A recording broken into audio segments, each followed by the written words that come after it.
Spook House by Mark Alexander. Read by Nikki Henson.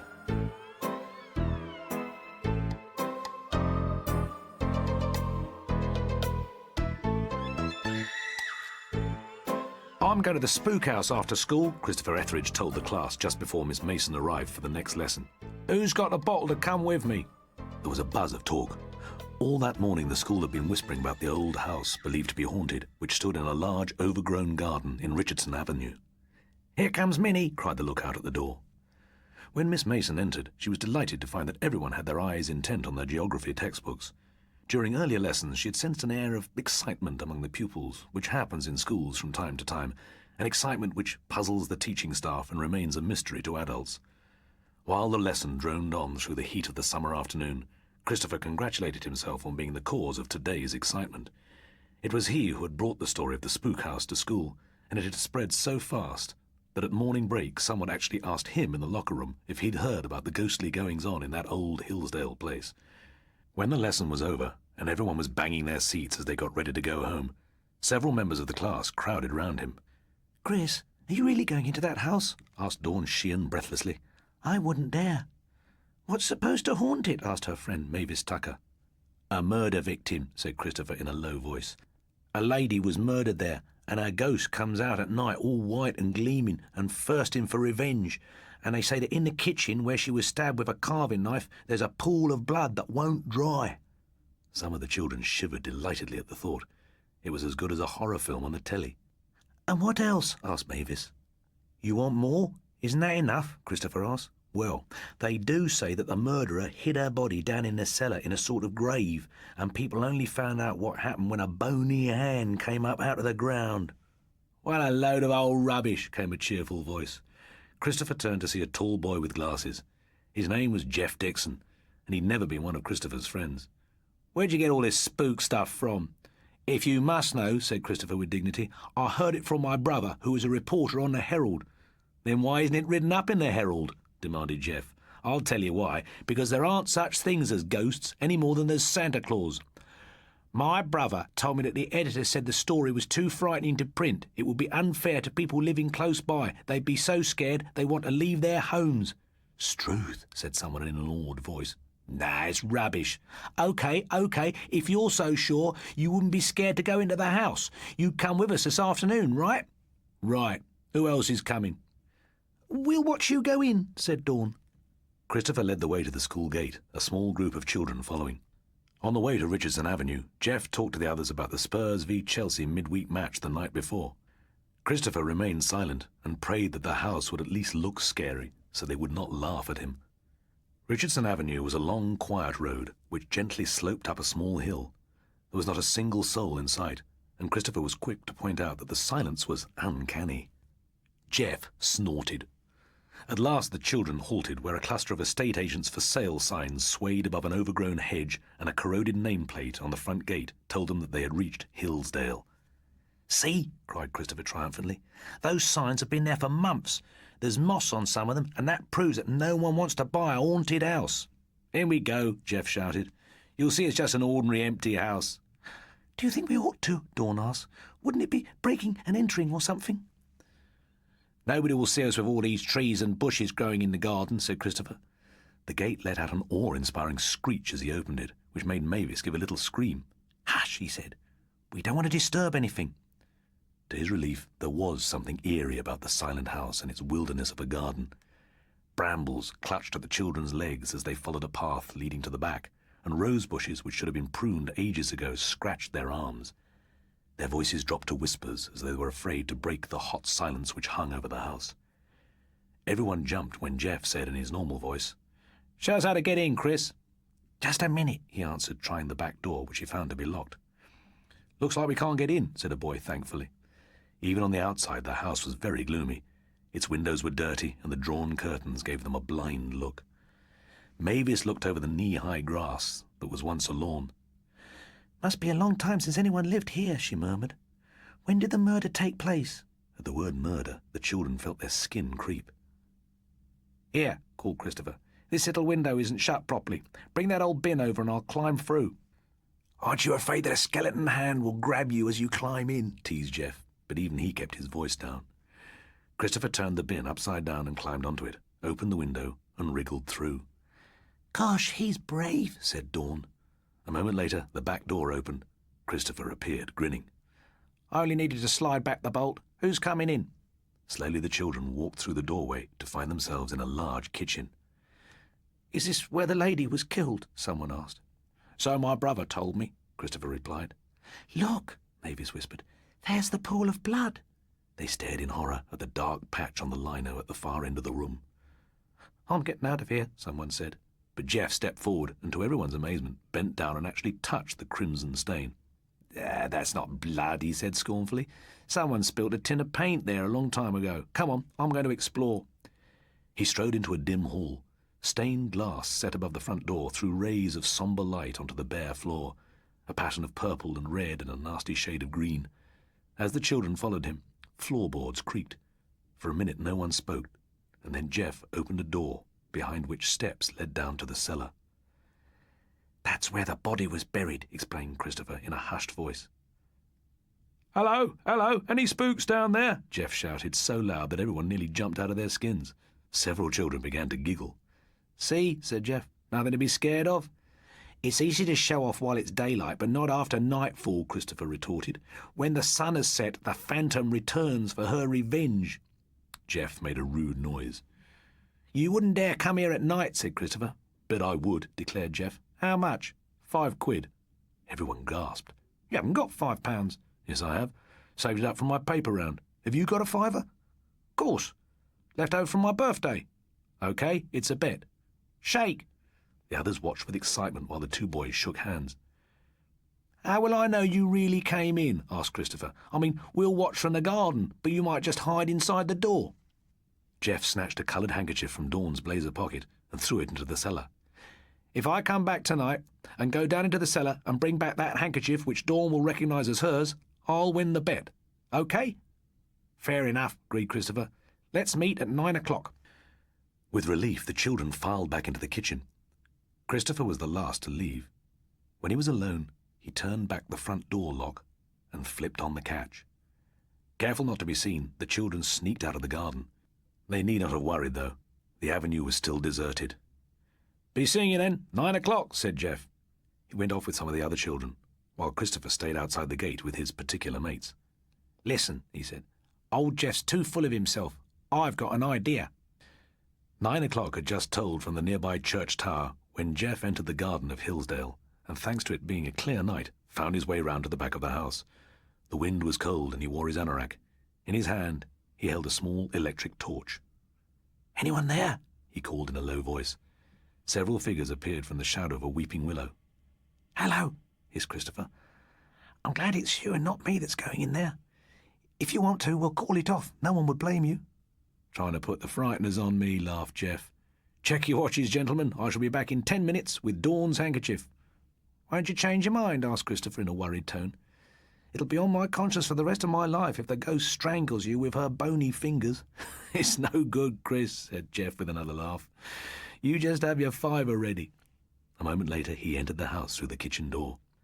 Inside the dark kitchen, Jeff took a folded sheet from under his anorak and hung it over himself, adjusting it so that he could see out of the eye holes he had cut. It had been jolly good of Dawn to phone him with a warning that Chris planned to dress up as the ghost to scare him. She had thought it was very unfair, but Jeff decided to turn the tables on Chris when he crept into the house through the front door.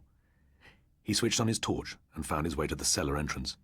He decided he might as well collect the handkerchief and descended the steps carefully. The beam of his torch playing on piles of dusty junk. In one corner of the cellar, someone had been digging a long time ago, probably to mend a water pipe. Jeff bet that it was that hole which had inspired the ridiculous story. He picked up Dawn's handkerchief and then switched off the torch to wait for Christopher in the dark. As soon as Jeff had vanished into the house, Christopher's friends draped him in a torn white curtain which his mother had thrown out. "This'll teach old Jeff," someone said as he poured a bottle of red ink down the material. "I still think it's mean," protested Dawn. "I think you're getting soppy over him," teased Christopher. "Isn't that right, Mavis?" Mavis giggled. "OK, here I go. The Phantom of Hillsdale," whispered Christopher.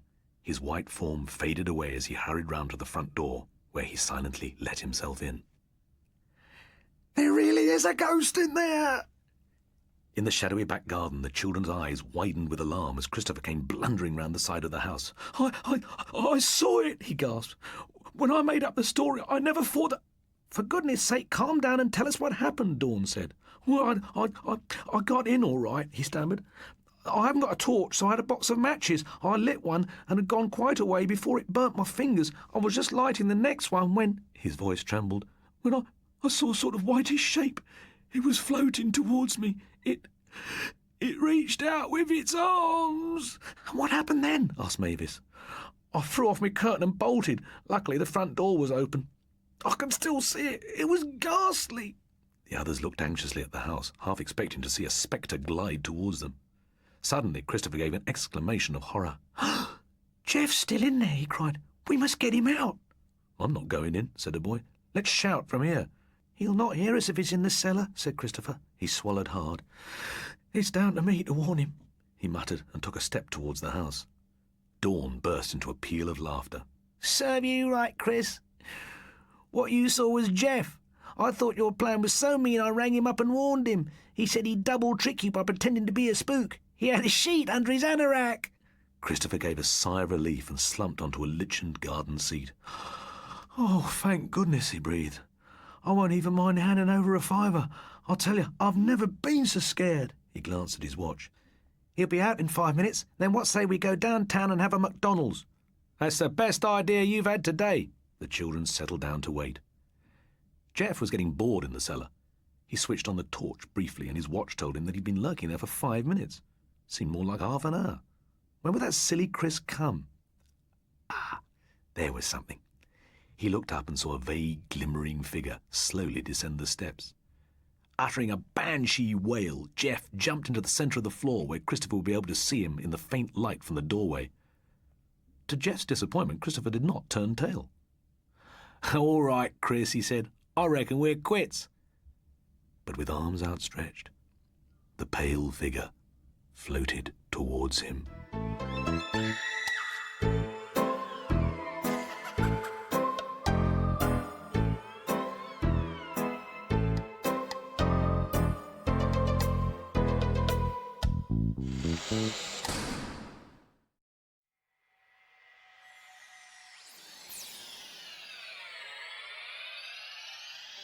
Robo-Ted by Mark Alexander. Read by Patsy Kensit.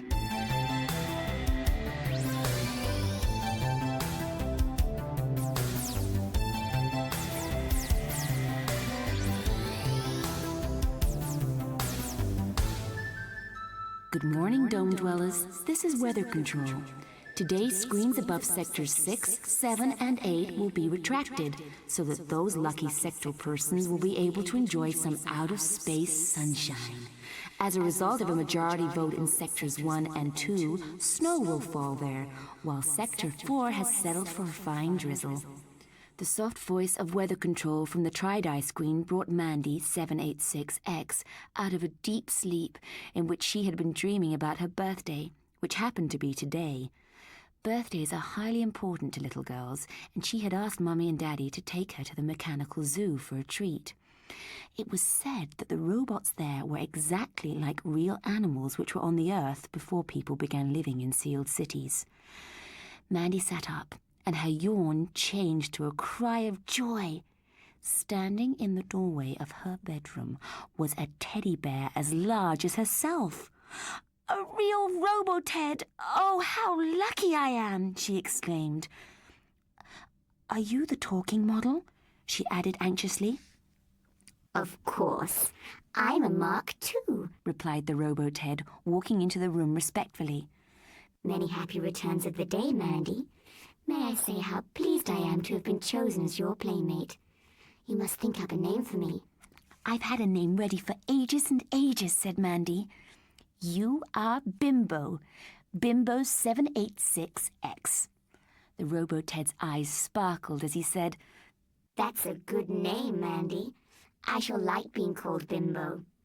Now, let me tell you about myself. I can run and jump and do anything that you do, so we can play all sorts of games together. I know hundreds of stories and can sing songs. If my eyes start blinking, it means I need a service." "I'll look after you ever so carefully," said Mandy. Outside in the corridor, Mr. and Mrs. 786X looked at each other with delighted smiles. "She's so happy," Mandy's mother whispered. "Now she won't feel the odd one out. Nearly every child in her class has a robo-Ted. I just don't know where some of the parents get the money from." "I don't know where we get the money from," said Mr. 786X. "Robo-Teds don't come cheap. But I must say, he's quite an amazing piece of technology. A real thinking machine. When Mandy gets older, he can teach her to play chess and help her with her homework. When I was a girl, my doll Sarah Jane only spoke a few sentences, and she often broke down," said Mandy's mother. "How things have progressed. Soon every child in the dome will be pestering its parents for a Ted." "The extraordinary thing about them is that they have feelings," her husband replied. "Each is programmed to love the child he is assigned to.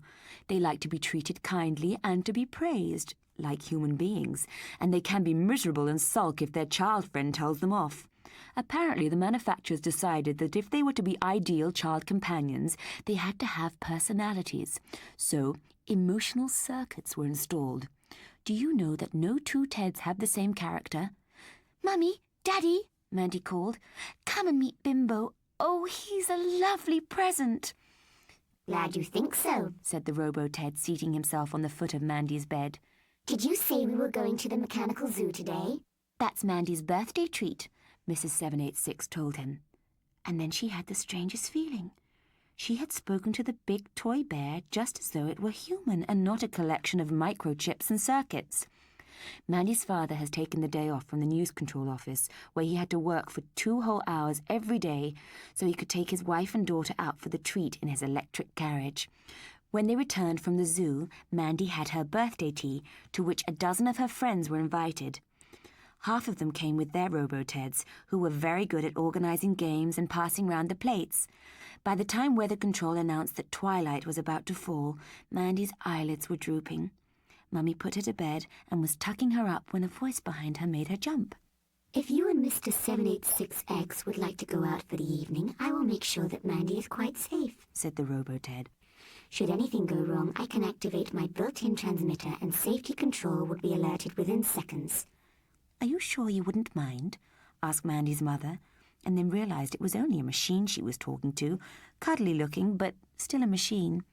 I shall be delighted to babysit.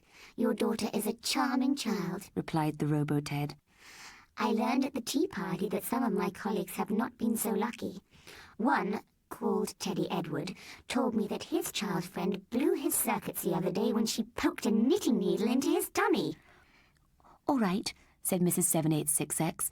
"It's ages since Frank and I went out for supper. Thank you, Bimbo."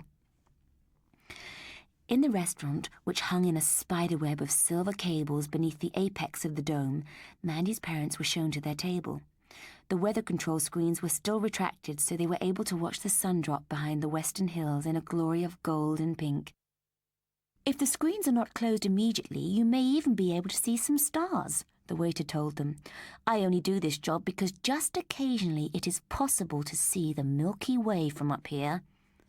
"I wonder what it's really like out there," mused Mr. 786X after their order had been taken. There was a faraway look in his eyes as he gazed at the outside, which was now thick with purple dusk. His wife gave a shiver. "I feel funny just to think about it," she said. "Imagine being out there with no protection, no dome, no weather control. I read that it is an absolute fact that before the domes were built and people actually lived in the open, there was no weather control. Just imagine! And that there were little things living called insects. Ugh!" "We must be grateful for the nuclear wars," said her husband. "If it hadn't been for them and the radiation clouds which drifted round the world, mankind, or what was left of it, would never have gone into domes and we would never have become civilized. Mind you, not everything was bad pre-dome. Take robo-Teds, for example." "Robo-Teds?" "I did some research at my office and found that Teds were originally based on a real animal called a bear. I've never seen such a character at the mechanical zoo, though." "Whatever his ancestors were, I think Bimbo's adorable.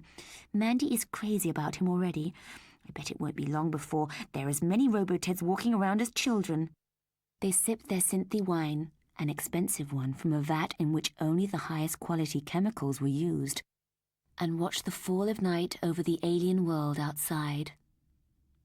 Sylvia, I can't help wondering what will happen when Mandy goes to her number 2 school and will no longer want an animated doll, said Mr. 786X. I suppose there'll be a second-hand market for them like there is for electric carriages. Anyway, we don't need to worry about that for a while. I think if I had a Roboted when I was small, I'd never wanted to give him up. What a nice wine. It's a vintage, 2185, said her husband with satisfaction. In her bedroom, Mandy opened her eyes and saw twin emeralds glowing in the dark. They were Bimbo's eyes, and their colour told her that he was functioning perfectly. She sighed with happiness and went back to sleep. The craze for Roboted swept the dome, and just as Mandy's mother had predicted, it was soon impossible to find a child under the age of 10 who did not have one. This became a problem on the graceful walkways which curved above the vehicle lanes. With so many Roboteds walking with their children, there was unpleasant crowding sometimes, though everyone had to agree that the Roboteds were terribly polite and always gave way to humans. Parents found that Roboteds were more useful than just play companions for their children. They did odd jobs, such as going to the supermarkets, and were excellent for taking the children to school. Soon, so many were arriving at the number 1 schools each morning that a special room was set aside for them where they chatted quietly to each other until it was time to take their little owners back to their apartments. What Mandy particularly liked about Bimbo was the way he told stories. At bedtime, she gave up watching the Tri-Dye and lay in the snug darkness while he told her a good-night tale. Her favourite, which she asked for over and over again, was Goldilocks and the 3 Roboteds. One night, her mother overheard the story and called her husband to come and listen. "Do you think it's a suitable story for a child?" she asked him when it was over. "I thought it was rather good." "But it goes back to the outside. The 3 Roboteds lived in a house in the woods. Thank goodness there are no woods in the dome. It's not normal to take an interest in the outside. We have everything we want in the dome, and we should be content with that. I was very relieved when all books, those horrid things made of paper which you had to read, which came from the old world, were vaporized. History Control was quite right. The less we know about the bad time and the outside, the better." "At News Control, I have heard a whisper that such an idea is changing among some of our scientists," her husband said quietly. "And there have been secret weather control reports that outside radiation levels have dropped, that for some years now it has been possible for humans to leave the dome. Imagine, the first time in 200 years. Of course, it's being kept very hush-hush. Dome Control does not want such news to give us dwellers worrying ideas. But weather control satellites have reported that some vegetation and trees, yes, trees, like in the 3 Roboteds story, are growing again, and they have even spotted shoals of fish." "What are fish?" They were a kind of animal that lived in the water, in the big water called the sea. The point is that the outside is not quite as dead as we thought." "But it's only of scientific interest," Mr. 786 added when he saw his wife's look of anxiety. "Nobody would ever want to leave the dome." A couple of years passed during which Mandy became aware that she was growing taller than Bimbo, and this was a sad reminder that the time was coming when he would be taken from her. Teaching Control had become alarmed to find that children were so fond of their Roboteds that they showed no signs of growing out of them, as they did with ordinary toys. The thought of them keeping their Roboteds as they grew into adult dome dwellers was unthinkable to Teaching Control. The Roboteds might come to take the place of human friends and family, and their influence could become too powerful. It was therefore declared that something drastic must be done. As many parents were too kind-hearted to take their children's companions away, a law was passed that all children starting number 2 schools would have to give up their automated dolls on the first day of term. As nearly all children of Mandy's age had them, it meant that there were going to be thousands of redundant Roboteds. "I dread to think what will happen," said Mrs. 786X. Mandy will be broken-hearted, and so will all her friends. And there's the Teds, said her husband thoughtfully. No one seems to have considered them. They may not be human, but they were fitted with human-type circuits. For several years they have loved their child friends and looked after them, and suddenly they are going to be parted and sent to the crusher. What a reward for devotion. Oh, Fred, you are an old silly. Fancy feeling sorry for robots. During the week before starting her new school, Mandy had fits of crying and at night clung to Bimbo's paw. "Why do I have to get older?" she wept. "I was so happy with you. Why do things have to change? To think I'll never see you again.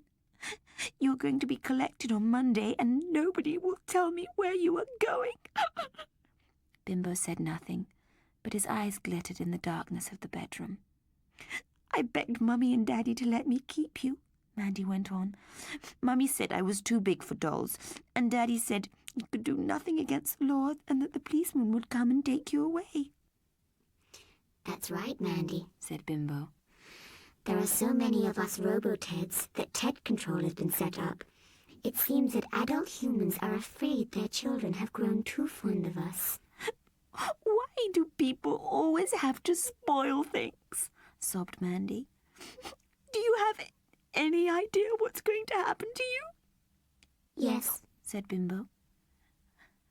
we're going to be recycled. "Oh, dear Bimbo, what can we do?"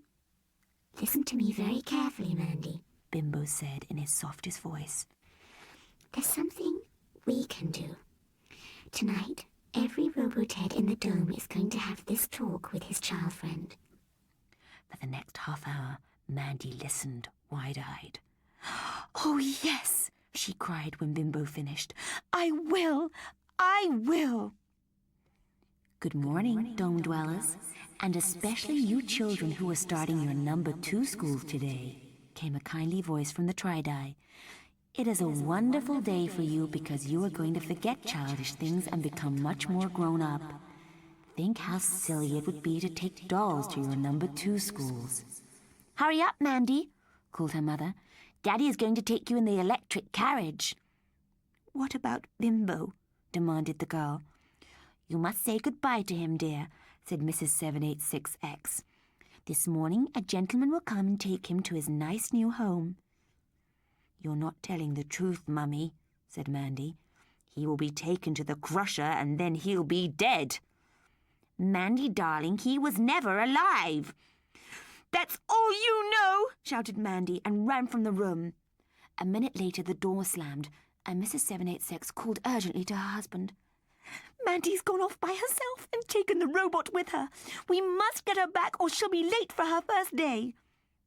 There was no sign of Mandy or Bimbo in the apartment tower corridors or on the terraces, so her father and near-hysterical mother took an express lift to the plaza below.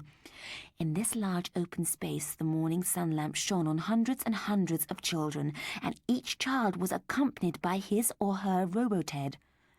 "What's happening?" wailed Mrs. 786X. It just came over the Tri-Di that the kids and their Teds are marching down Central Avenue, answered a white-faced man who was staring at the excited children. "And somewhere among them is my Linda and her pettipaws." "But Central Avenue leads to—" "That's right," said the man grimly. "The old airlock." At that moment, a Ted-control air chariot flew into the plaza and hovered above the crowd. Children, return to your parents at once, came a giant's voice from the chariot's loudspeakers. All robo-Teds are to remain exactly where they are standing until further instructions. For a moment there was silence, and then the sound of children laughing and shouting filled the square as they surged towards Central Avenue. "Robo-Teds freeze!" boomed the giant's voice. "If any movement continues towards the airlock, we shall open fire." There was a stunned silence. Never in the history of the dome had such a terrible threat been made. Then a loud voice, later Mrs. 786 declared that it was Bimbo's, echoed through the plaza. If you use your guns, you will be shooting your children as well as us. We are going to leave the dome and nothing will stop us. Go outside the dome? Parents cried in horrified disbelief. But already there was a strange smell in the air, a scent of soil and wild plants, which they had never experienced before. It told them that the airlock was open for the first time in 2 centuries. 20 minutes later, Mandy passed through it, hand in paw with Bimbo. Ahead of them, a column of children and robo-teds wound across the plain. "What is that, touching my face?" she asked wonderingly. That's the wind, Bimbo answered. "And what is that green ahead of us?" woods. said Bimbo. That's where we are going to live. Just like Goldilocks and the 3 robo-teds.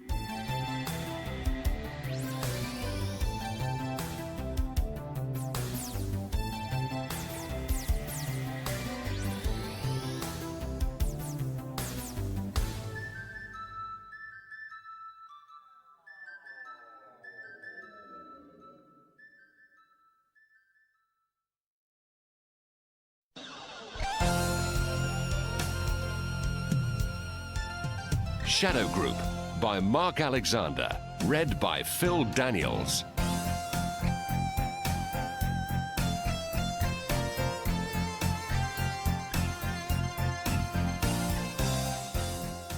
It was this news item I read this morning in the Hollywood Reporter that took me back to the time when me and the lads did a gig in Furbridge-on-Sea.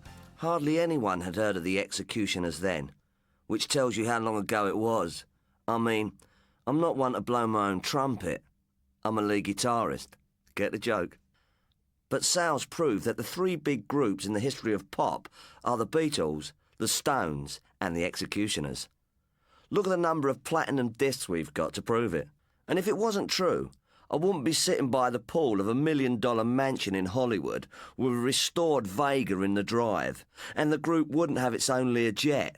Know what I mean? Yeah, I guess we done all right out of the pop world. Mind you, it was a bit of a drag to find out that Wolfbane had edged our latest single down to number 2 in the charts after only a couple of weeks. Not that we need to worry too much about that, but like I say, it was this news item which took me back to Furbridge-on-Sea, where we'd been booked to do a gig in the Opera House.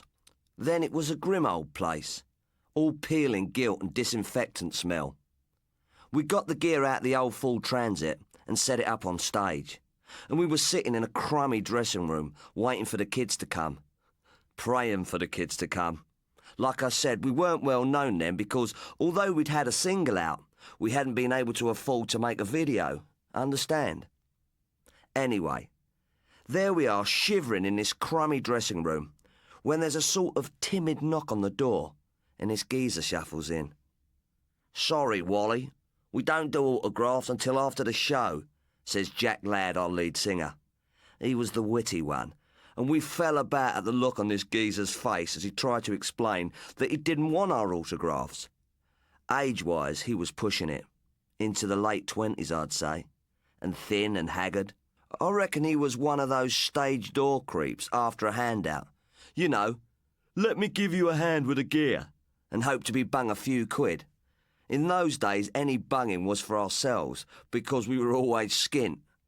Sometimes I like to remember them days when I'm setting out from Del Rey in my luxury motor yacht.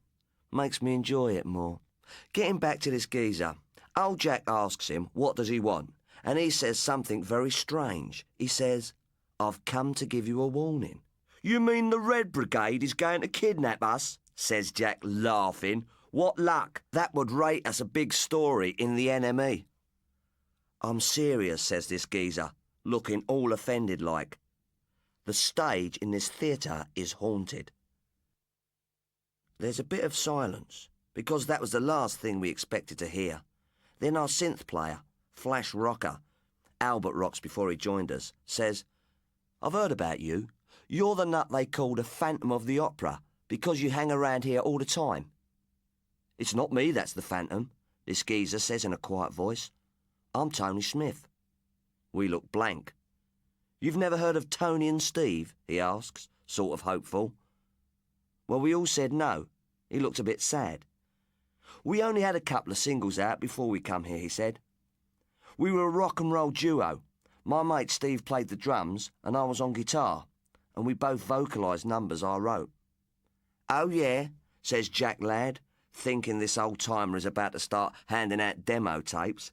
"That rock stuff is dead. We aren't looking for golden oldies." Steve and I were the first to perform rock and roll here. Tony goes on as though he's not heard what Jack said. "Until then, we'd just done the clubs, but this was an important date for us. And when we went out there, we gave it everything we'd got. And the kids loved us.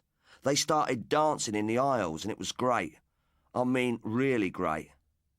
But halfway through, I noticed something strange. At first, it seemed like there were shadows on the stage, and I just thought it was the spots, making my eyes go funny, the way they do. You ought to know with all your light effects. And then it seemed that the shadows were taking on some sort of shape. I glanced at Steve, who was going berserk behind his drum kit, and I saw he was looking round a bit worried.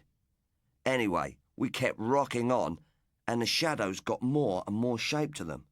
And soon, and I swear this is true, there was another group, a group of shadow people, on stage with us. His words sounded so solemn-like that for once Jack Ladd didn't make a comic remark. "You mean you were surrounded by ghosts?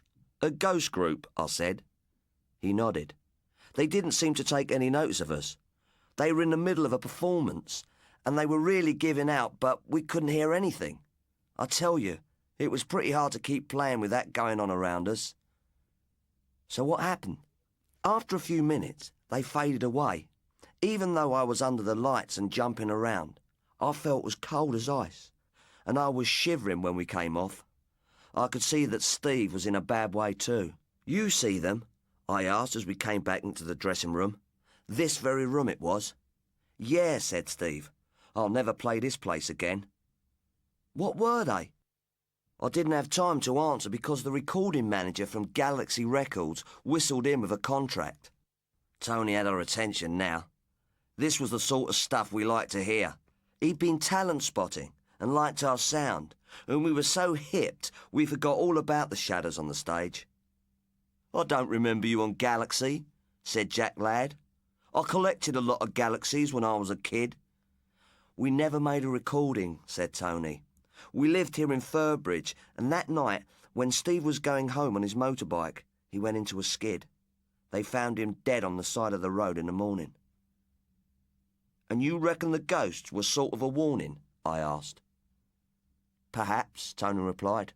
"I don't know. But I try and warn any groups coming here that the stage is haunted. It's the least I can do." "Hang about," said Jack. "You said you were the first to play rock and roll here." "That's right," said Tony. "It had been posh music and ballet up till then. We were the first to bring in a crowd for years." "Then where did these ghosts of yours come from? I mean, you go to a haunted castle and there'll be ghostly nights and such, but there can't have been any rock groups here to come back from the dead. Are you having us on?" "No, I'm not," said Tony. "I had to give you the warning, but now I'll be on my way. Personally, I wouldn't play on that stage for an oil well. If you go on, it's up to you, okay?" And with that, he walked out. We sat without talking for a bit, and then Jack Ladd said, "He's a nutter, a raving nutter. If there hadn't been any groups playing here before him and his mate, it would be impossible for a phantom rock band to come back." Cool. For a moment he had me going. A few minutes later, we were on stage belting it out to a packed house. It was the holiday season, and there must have been a lot of bored kids in Furbridge-on-Sea that night. The place really began to lift off, and I was waiting for the plaster cherubs to come bombing down from the ceiling. It was great, but, well, I still don't really know what happened that night. We went in for some pretty fantastic light effects in those days, and with the strobes flashing, it was easy for your eyesight to go weird. I mean, when you're up there with lights battering you and the noise from the amplifiers blasting the top of your skull off and smoke swirling round you and the kids out front screaming, it's pretty hard to know what's going on. But, okay, I did begin to imagine that there were some funny sorts of shadows round me. At first I told myself that it was our own shadows being thrown on the smoke effect. But after a while, I knew I was kidding myself. Those shadows had a life of their own. They were playing different instruments to us. And there were more of them. Afterwards, we tried to tell each other that it was in our minds because of what that geezer Tony had told us.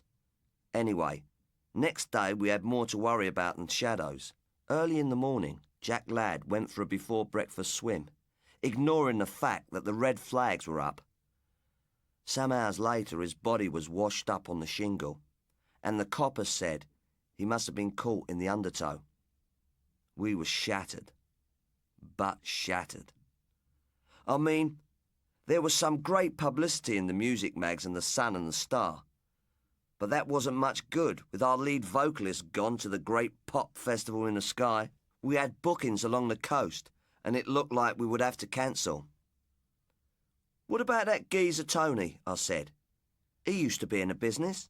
"But that was years ago," said our drummer Paul Ronald. "He's an old rock and roller." "It doesn't matter if he's an old skiffler," I said, "as long as he can hold a microphone in front of his face." Well, you know the story. Who doesn't? We hunted for Tony Smith and finally found him behind the counter of a cut-price record shop and persuaded him to come and have a tryout. He was good. And once he'd done a few rehearsals with us, he was more than good. And although he looked like a scarecrow in those days, he had one of those powerhouse voices that would have made poor old Jack Ladd go green with envy. So we were able to keep our engagements. And when we started doing the numbers that Tony wrote specially for us, we were on our way. He added a magic ingredient that everybody wanted. And of course he still does. A lot of groups have copied us, and they've never managed to get our sound. With success piling on success, I haven't thought about that night in Furbridge-on-Sea for a long time. I mean, when you're climbing the charts, you're looking forward all the time, and the past is the past. Or it was until this morning. I'd come out for breakfast by the pool. You know, what I really dig about life in California is having breakfast by the pool. When the cordless blower bleeps, and it's Paul Ronald ringing from his ranch. "Take a look in the Hollywood Reporter," he says, and hangs up. So I did, and there on the front page is a headline, "British Pop Concert Disaster." Let me read you the story. All the members of Wolfbane, the group which dramatically ousted the Executioners from #1 in the US and British charts this week, were killed in a bizarre accident while giving a live concert at the British resort town of Furbridge-on-Sea last night, due to some still undisclosed electrical fault in their equipment. The entire group were fatally electrocuted halfway through their performance. Tough luck on Wolfbane, but the Executioners go on. And at least it means we'll soon be back at #1. And it does explain something about those shadows, okay, ghosts, on the stage of the old opera house. Like that, phantoms don't only come from the past, they can come back from the future. Know what I mean?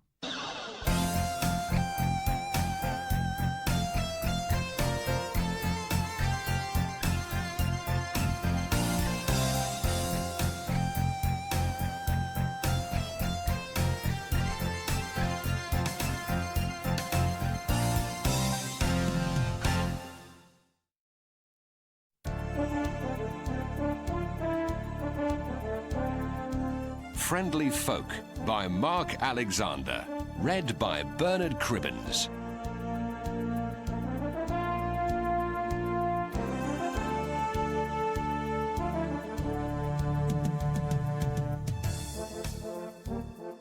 Dressed in scarlet and wearing a white wig, the judge was an awe-inspiring sight, and his face, almost as red as his robes thanks to his fondness for port wine, was fearsome as he scowled at the man in the dock. "John Prendergast, you have been found guilty by this court of wilfully accumulating debts which you have no means of repaying." No, it was not his fault." Heads turned towards the boy, who had jumped to his feet at the back of the courtroom. "Silence!" thundered the judge. "If I were to believe the protested innocence of all the wretches brought before me, the jails would be empty." The boy was pulled down by his neighbours, and a friendly usher whispered, "I'll let you see your father before he's taken to the Fleet." "It is my opinion," continued the judge, "that an unpaid debt is as much a crime as purse-lifting or sheep-stealing, and should be punished by the gallows or transportation to the penal colony at Botany Bay. I regret, therefore, that the law only allows me to consign you to the Fleet Prison, where you will remain until your debts are discharged to the last farthing. Next case." A few minutes later, young Rupert Prendergast entered a cell where his father sat with a row of dejected prisoners, waiting for the black coach which would take them to London's debtors' prison. "Father, I'll come with you," the boy cried. "I hear whole families live there." "'Tis better you do not," said John Prendergast wearily. "It would be a mean, useless life for you. While waiting for my trial, I wrote to my brother Amos in Cornwall, and he replied that he will take you into his home." "No, father, I want to track down your partner and make him pay." "Son, if the runners could not find him, what chance have you? He is probably on the continent by now, enjoying the fruits of my labours. My mind will be at rest if I know you are among friendly folk in that peaceful village by the sea. Would to God I had never left it." "Time to move, gentlemen," came the voice of a warder. "The carriage awaits to convey your lordships to your new mansion, a fine stone residence built by Richard I and overflowing with financial wizards such as yourselves." "Son, I want you to take the mail coach to Bodmin, where your uncle will be waiting to give you a new start in life." "But, father—" "Step along, your worship," shouted the warder. "The governor of the Fleet is anxious to welcome his new guests." Rupert gazed anxiously round Bodmin's market square through the mud-splotched window of the coach as it creaked to a halt. It had taken him 3 days of travelling with overnight stops at coaching inns to reach Cornwall from London, and now all he wanted was to try to forget the sadness that city held and get to his new home. Striding past the stable lads unharnessing the trembling horses came a tall man with alert blue eyes, long silvery hair, and a black spade beard which almost hid his parson's collar. "Uncle Amos!" shouted Rupert, jumping down among the crowd which always milled round a newly arrived mail carrier. "Uncle Amos!" The likeness between the clergyman and his brother John was startling. "Welcome, my dear," cried the Reverend Amos Prendergast, shaking Rupert by the hand and then running massive fingers through the boy's dark hair. "'Tis a pleasure to see you at last, and my good wife Anne commanded me to tell you that a warm home is waiting you among the good folk of St. Kerwin." "I thank you sincerely, uncle, and I shall endeavour not to be a trouble to you," replied Rupert, remembering what he had been told to say in London. The Reverend Amos roared with laughter. "I hope you'll be some trouble. I like boys with spirit, and I promise that living by the sea you'll soon lose that city pallor. Come now, my dear, let's get my gig and be on our way. I have no liking for Bodmin." "Why has Bodmin earned your disfavour, uncle?" Rupert asked, when they were rattling along the road which wandered across Bodmin Moor. "Down here the folk do call it the hanging town, because it is there that poor Cornish men forced to take to the free trade are executed after capture by the excise. One such lad is going to swing into eternity tomorrow, may the Lord be merciful, because he did not pay our master George IV his dues on a cask of cognac." The Reverend Amos filled a long clay pipe with tobacco, and Rupert suddenly wondered if revenue tax had been paid on that. "I be truly sorry to hear about your father's ill fortune," said the clergyman, when his handsome head was wreathed in blue smoke. "When he went to London and entered the printing trade, I thought he would live as rich as a Cornish squire, not get thrown into the Fleet prison for debt. He has been unlucky, what with your mother being took with the fever and his business failing." "His business did not fail," declared Rupert hotly. "His partner absconded with all the company money and left him in terrible debt." "I wish I could buy him out," said the Reverend Amos. "But a Cornish parson thinks in pennies when London folk think in guineas." "Father told me to say he is much beholden to you for offering me a home," said Rupert. "He hated the thought of me having to stay in the Fleet with him. It is crowded and there is much jail fever." "Don't think on it now, my dear," said the clergyman, flicking his whip over the glossy back of his mare. "See that lake over there? That be Dusmary Pool. They do say that is where King Arthur was brought by Sir Bedivere after his last battle, and there his sword was returned to the Lady of the Lake." The sun was low when the gig reached the small village of St. Kerwin, which straggled down a slope overlooking a long sandy beach dotted with rocks agleam with wet seaweed. Dusk spread like a violet shadow over the calm sea, and gulls uttered mournful cries. Rupert, who had never seen a bigger stretch of water than the Thames, was spellbound by the sight. "Aye, it looks peaceful now, but at times it be a raging fury," said the Reverend Amos. "Especially out there, under that calm tide be a reef we call the Dragon's Teeth, and many a good ship have they devoured, praise the Lord." When he saw Rupert's puzzled look, he added, "For his wonders, which at time passeth our understanding, he taketh away and he giveth." Rupert nodded, but was more interested in a rowing boat approaching the shore. "They be pilchard fishers," explained his uncle as he urged the mare into motion again.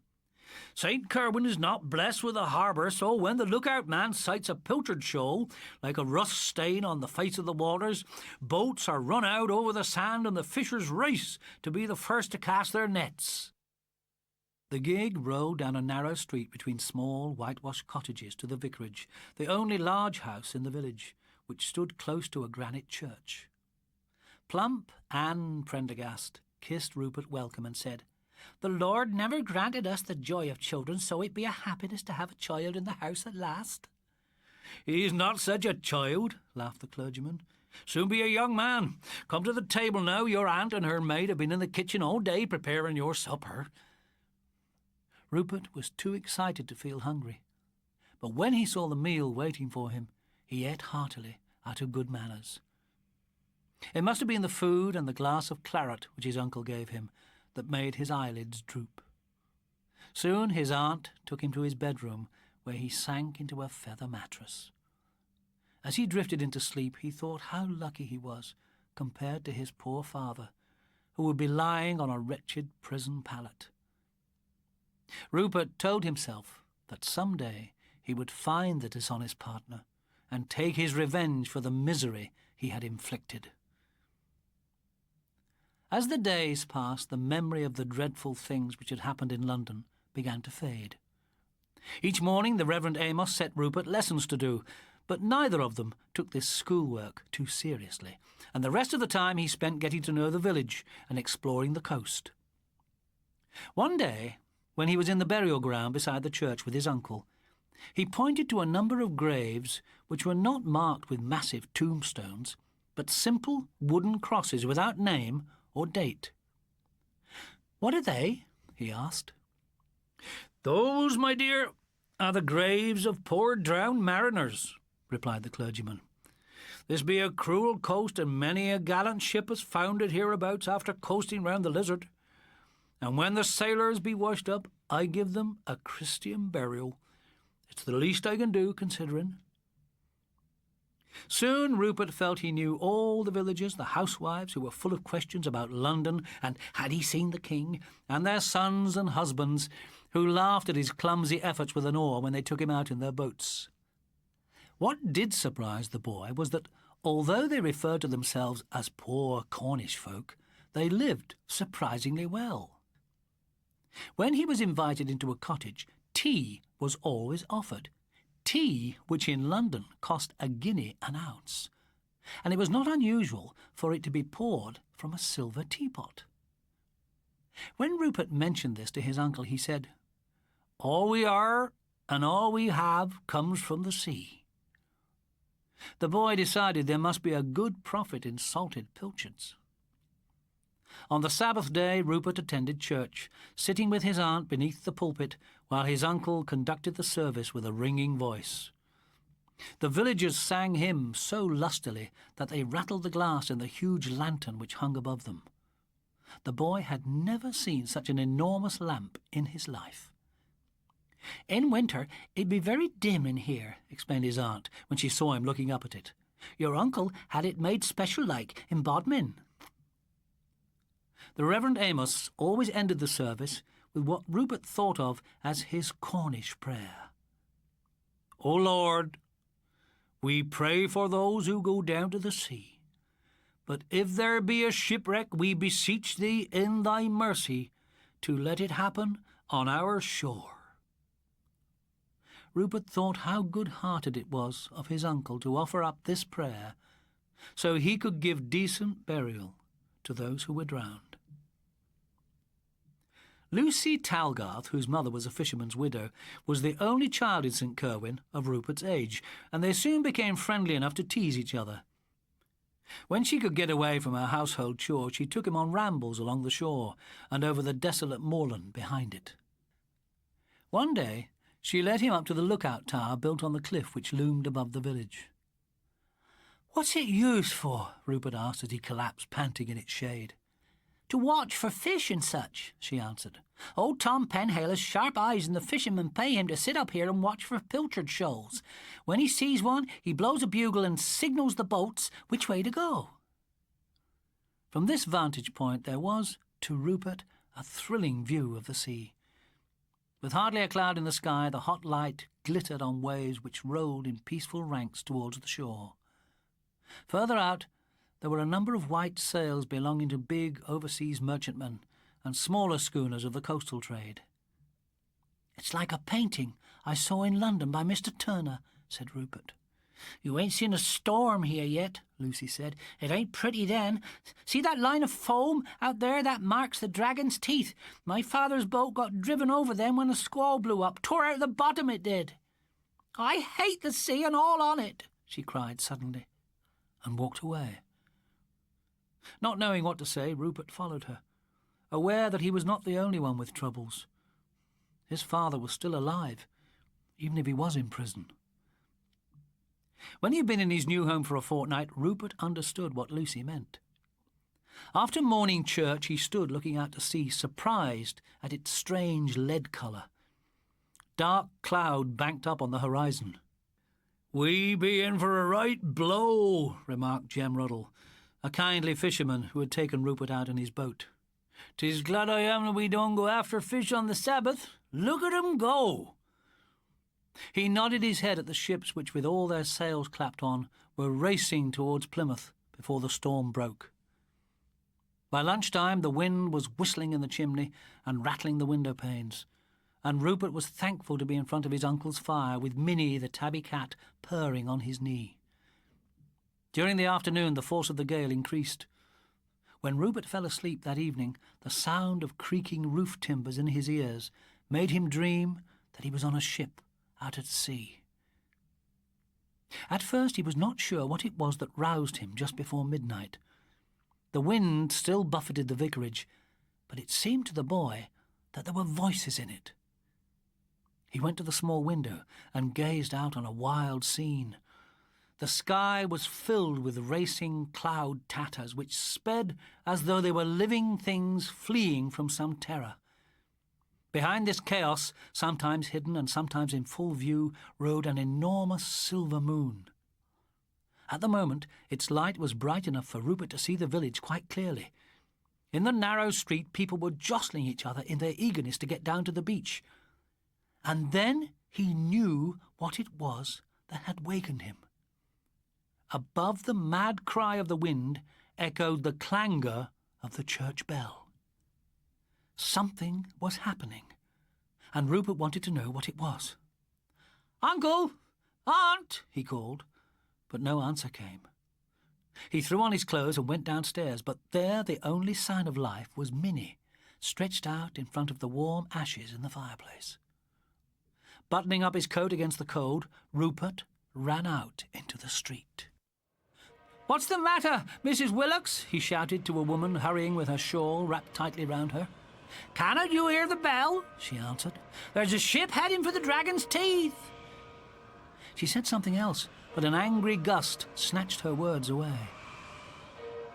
With a pounding heart, Rupert ran to a point where he could look over the beach and saw the sort of scene which Mr. Turner would have delighted in painting. Combers roared in from the sea like ranges of black water, with silver summits where moonlight caught their plumes of spindrift. More terrible than the storm-driven fury of the waves was the ship being swept shorewards. She had been a fine bark, but now her mizzenmast was gone. From the yardarms of her remaining masts, sails threshed in ragged strips, while foaming cataracts flooded her decks. Rupert felt sick when he thought of the ill-fated passengers and crew aboard her. With tears in his eyes, he turned away and saw that on the cliff top behind the village shone a steady white beacon. There was only one lamp he knew of which could give such a strong light, and that was the great lantern which hung in his uncle's church. Someone must have taken it up to the watchtower and set it up as a signal. The boy followed the last of the villagers down to the shore. Everyone was so engrossed by the spectacle of the doomed ship that he was unnoticed. Anxious not to be in the way of rescue work, he kept back among the shadows. "Like a moth to a flame," he heard one fisherman say, as the vessel rose on a great wave so that it seemed her mastheads would shred the scurrying clouds. Then she swooped down into a trough, and above the wind's wail came a horrid, rending sound. A cry rose from the villagers. "The Dragon's Teeth have her!" Rupert heard his uncle shout from where he stood, surrounded by a knot of men with water swirling unnoticed round their knees. "Lord God have mercy on them," he added. "Amen to that," chorused the crowd. "Jonathan, put out the beacon, its work is done." "Aye, Reverend," responded a man who began climbing the cliff path towards the lookout. "'Twould be foolish to tempt the curiosity of the excise," the clergyman added. And there was laughter which sounded strange to Rupert's ears as he watched the dying bark. The force of the waves carried her over the reef, but the Dragon's Teeth tore her hull open, and as she wallowed helplessly, her masts began to list. Tiny figures climbed into the rigging as the vessel sank deeper into the boiling sea. Then she rolled onto her side and began to break up. A mountainous ridge of water swept over her, and when it cleared, not a single figure remained. Mercifully, fast-moving cloud rack covered the moon, hiding the final agony. When light returned, Rupert saw that the waves were hurling flotsam ashore. Spars, casks, bales, cases, shattered timbers, and drowned bodies came racing up the beach in the surf. The villagers set to work hauling pieces of cargo to safety with ropes, some even dashing into the surf to seize a bobbing chest or barrel. Down the sloping road came heavy carts from nearby farms, and soon these were loaded as the villagers hurled their spoils onto them. Now Rupert realized the significance of his uncle's prayer. "But if there be a shipwreck, we beseech thee in thy mercy to let it happen on our shore." And then the tragedy turned to nightmare. Through the waves came a heavy spar, and the excited voices of the villagers died as they saw a man clinging to it. The surge of the surf carried the wreckage up the beach, leaving it stranded as it raced back. The survivor in a reefer jacket with brass buttons, such as officers wore, staggered to his feet and faced the villagers. "God-cursed wreckers!" he screamed. "We followed your beacon, you murderers!" "No witnesses, that's the rule," said the Reverend Amos Prendergast crisply. "You know what to do, Jem Ruddle." "That I do, Reverend," replied the fisherman, and splashed forward with an axe. The officer threw up his hands and backed away, but with an easy stroke the fisherman buried the axe blade in his head. A moment later the undertow was rolling the body back into the sea. Afraid that he would faint before he could get away, Rupert stumbled along the shore in the shadow of the cliff. Suddenly he felt a warm sense of relief. Ahead of him he saw Lucy. She would know what to do, where to go to escape from this horror. With the wind still moaning, she did not hear him running towards her over the sand as she bent down. Rupert stopped dead in his tracks. A young woman had been washed up, her long golden hair streaming from her head like seaweed, and Lucy was tugging rings from her fingers. The light faded again as more clouds smothered the moon. In the darkness, Rupert raced through the deserted village and across the moor, sobbing, tripping, and sure of one thing, that he would never return to the friendly village of St. Kerwin and his kindly uncle, who provided Christian burial for poor, drowned sailors.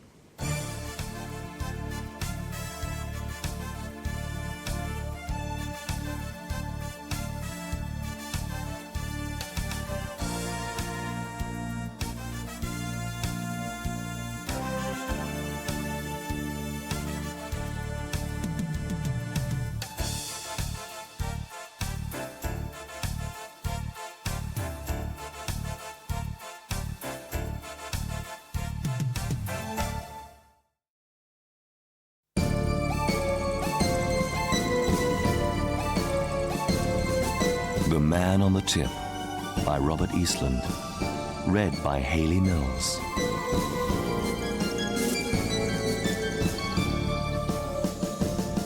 I cannot think about Grandad without remembering the incident on Moss Row Tip.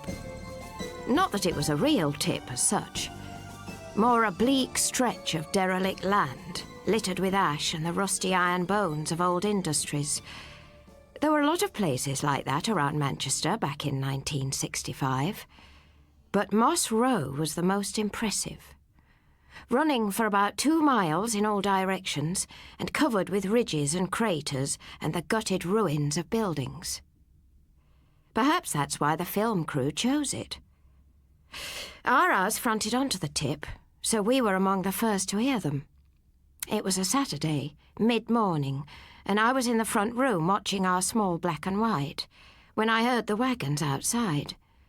The next thing I knew, the whole street had turned out on the pavement, watching the bobbies rope the tip off and advise everyone to keep back. Maybe 10 lorries in all had pulled up and were now disgorging all sorts of people and equipment. Everywhere you looked, there were men taking measurements or setting up lights on poles. Cameras appeared on tripods. A couple of trailers with prefab cabins on the back were drawn up. And far out on the tip, on a low ridge, people were unravelling coils of rusty barbed wire and hammering wooden sticks in. Only when the soldiers arrived did we get some inkling of what it was all about. Even at my young age, I knew these weren't modern soldiers. They were dressed in khaki and heavy boots, but they carried old-fashioned rifles with bayonets on and wore tin helmets. Some even had sheepskin coats under their fretting straps, and it was obvious they weren't real. For one thing, they didn't stand to attention, but waited around in groups, laughing and talking and smoking cigarettes. I heard a neighbour saying something about it being nearly 50 years since the Battle of the Somme, and that this was a reconstruction for a television documentary. They really went to town on the detail. By lunchtime, grey smoke was drifting across the neighbourhood from thunder flashes which they'd scattered all over the ridge, while the sound effects were equally impressive. An ongoing rattle of machine guns and thump of artillery. A few mothers were a little concerned about that and grabbed all their kids together.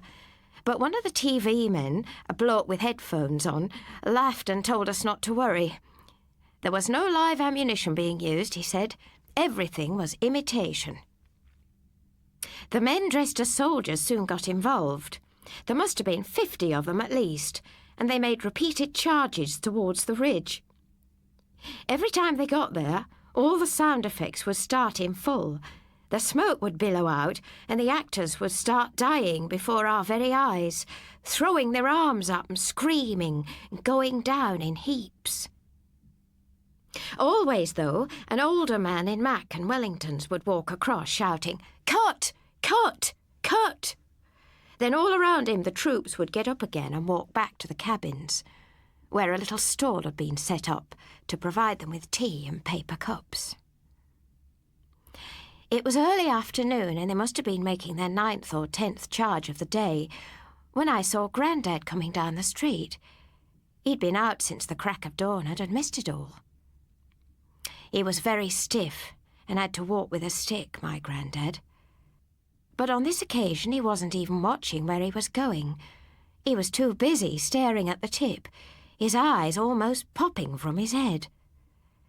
The actors had just got up to the ridge again and were trying to climb through the wire. The flashes and bangs started and they flopped down one after another, shrieking in agony. Grandad could hardly believe what he was seeing. He stopped to watch about 2 houses from our own, and even though I ran up to him and took his hand, he couldn't speak. When it was all over, he'd gone white as a ghost. Finally, he looked down. "What's all this, lass?" "It's the Battle of the Somme, Grandad," I told him eagerly. "Isn't that where you were? Mum said it was." He didn't answer but looked cross and glared back at the events on the tip before going straight into our house and slamming the front door behind him. Later on, when I went back in, I heard him upstairs banging about in his room. He usually banged about in there when he was angry. That was normally after he'd been and lost on the dogs, though. Mum was in the kitchen making tea, so I went through and asked her what was wrong. She didn't say anything for a minute, and outside I could still hear the phony gunfire, even though it was starting to get dark. It was like bonfire night. "Your Grandad didn't have a very nice time during that war, love," she finally said. "In fact, it was horrible. A lot of his friends got killed, one in particular. He doesn't like being reminded about it. I hated seeing Grandad upset and decided there and then that I wouldn't mention it again. I just wished the TV people would pack up and go home, but somebody outside said that they'd be there for another 2 or 3 days yet. I climbed the stairs and went along the landing to the front bedroom. My dad had been gone a long time by then, so I now shared that room with Mum. I was surprised to find Grandad in there, though, now in his woolly cardigan and slippers, standing by the window, staring out at the battle. I felt there was nothing else I could do but go and join him. It was now getting misty outside as well as dark. The actors were so caked in mud that you couldn't tell one from another, and 3 or 4 imitation wrecked vehicles had been set on fire, so there was a strong smell of oil and burning in the air. I looked up at Grandad. He had a glazed expression on his face, and every time one of those actors threw his hands up and screamed, I saw him wince. Suddenly he turned and looked down at me. He was a tall man, and even though white-haired and stooped, he could look very solemn and stern if he wanted to. That only usually came in church on Sundays, but I got it on this occasion as well. "It was much, much worse than this, you know," he said. I nodded but didn't reply. By the end of that first day, you couldn't walk for dead men, he went on. And they were all people you knew, lass. It wasn't like strangers who you didn't care about. His bottom lip started to tremble. One of them was a very good friend of mine. Barney. The best pal I ever had, I reckon. I couldn't believe that I was about to see Grandad cry. My Grandad, who'd first been a soldier, then worked for 40 years on the coalface at Agecroft Colliery. Thankfully I didn't, because Mum suddenly burst in, carrying a bundle of laundry, and immediately started to tell him off. He went grumpily downstairs, and Mum followed, ordering me to wash my hands and face and come down to tea in 5 minutes. I remember standing by the window a little longer, watching the television people. They seemed to have finished for the day and were starting to clear up. The actors were all talking together and laughing and smoking more cigarettes. I noticed that when they took their helmets off, a lot of them had longish, wavy hair like Mick Jagger or Ringo Starr. Grandad would have approved even less if he'd seen that. He was downstairs, meanwhile, having words with Mum. "You know there was nothing I could do, Maureen," he was saying. "There was nothing nobody could have done." "I know, Dad," Mum said back to him in that patient but tired voice of hers. "I wish you'd stop talking about it, though. It's all over and done with now." "I don't talk about it that much," he said gruffly. "Every now and then," she said. "But once is enough. It's over now. There's nothing you can do about it." "Maybe I could have done," he said, "if I'd had the guts." "Oh, for God's sake, Dad, what do you mean, guts? You were only 18. It was hardly a matter of guts." Grandad didn't say anything for a while, but when he did, it was very soft. I could hear him crying out, you know, Pet, calling my name, over and over again. All that night it went on, and I just lay there in the trench listening to it, and did nothing about it. I was nervous about going down for tea that evening, but when I did, I was surprised to find everything all right. Grandad was even friendlier than usual and gave me a cuddle when we sat at the kitchen table. Later, when Mum and myself settled down in front of the TV, Grandad joined us. Mum looked at him suspiciously and asked him why he wasn't going out to the Legion, like he usually did. He made an excuse about not feeling up to it, but then spent 2 hours shifting restlessly in his armchair, and only much later on went for his coat and cap and said that he'd go and have a couple of quick stouts after all. Mum and myself had both been in bed a good while when we heard him coming back. His stick clicking along the pavement was a very familiar sound to me on Saturday nights, and I always knew that it was okay to go to sleep when I heard that. This time he didn't come straight inside, though, and after a minute, puzzled, I went to the window and moved the curtain to have a look out. Grandad was on the other side of the road, gazing out over the tip. The moon was up, and it all gleamed wetly in a ghostly radiance. Every piece of rubble burnished with silver, every coil of wire, every ridge, and every pit and pool of water. Grandad was standing there on the edge of it, like a statue of black iron. For some reason, I decided that he wouldn't be angry if I went out there with him. So I put my duffel coat on over my pyjamas and a pair of Wellingtons and crept downstairs. The front door was only on the latch, so I let myself out and walked across the road. Grandad looked round but didn't seem surprised to see me. We both stood there for a moment, watching. The smell of acrid smoke had still not gone away. In fact, it seemed stronger and made me want to cough. "Did you hear it, lass?" he finally asked me in a whisper. Hear what, Grandad? Listen.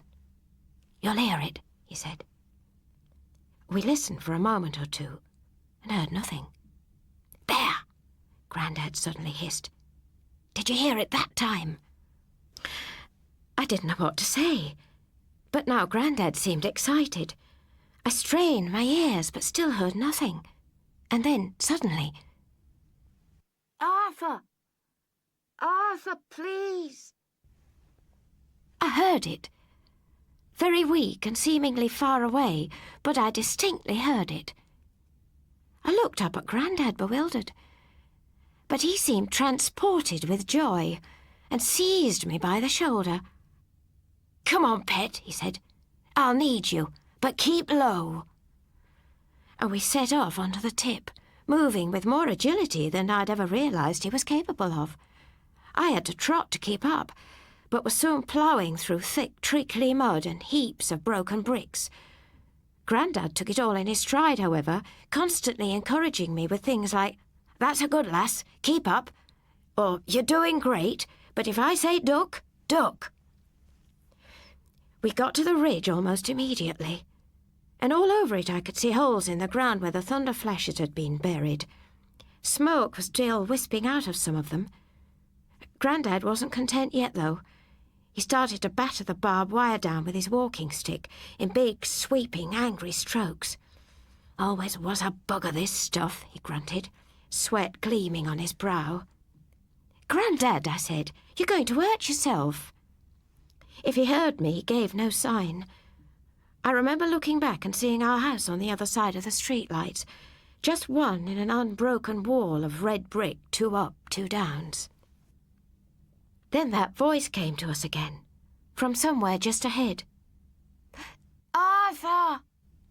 It wailed pathetically. I'm coming, lad, Grandad said. Taking my hand, he pressed on, stepping over the flattened wire, telling me to be careful with it. We started down a steep hill, over more slippery rubble. At the bottom of it, a lodge glittered in the moonlight. Got your wellies on, I hope, Grandad said. He was breathing very hard. I nodded, but hardly had a chance to speak, for he suddenly went down on one knee, clutching at his chest, making a rasping, wheezing sound. His eyes looked like they were about to pop out of his head. I felt his hand go cold in mine. I was frozen for a second, not knowing what to do, when right behind us, a thunder flash went off. I remember looking round to the top of the ridge as a plume of fire spurted up into the air, 20 feet or more. I felt the loose ground shaking beneath me. The next thing I knew, though, Grandad was back on his feet, nudging me to hurry. I asked him if he was okay, and he said he was. We waded through the lodge and found ourselves in a morass of mud, which slowed us down even more. It was almost over the tops of my boots. Not too far away, though, thought I heard what sounded like a car backfiring. Somehow, though, I knew it wasn't that. If it was, it backfired several times more over the next few minutes. And from the other side of the tip, 2 or 3 other cars started backfiring in direct response. The ground rose steeply up in front of us again, and we almost had to crawl. By the time we got to the top of that one, I was absolutely whacked. I didn't know how Grandad could cope. Just before we plunged down into the next valley, I looked around and saw another thunder flash go off about a half a mile away.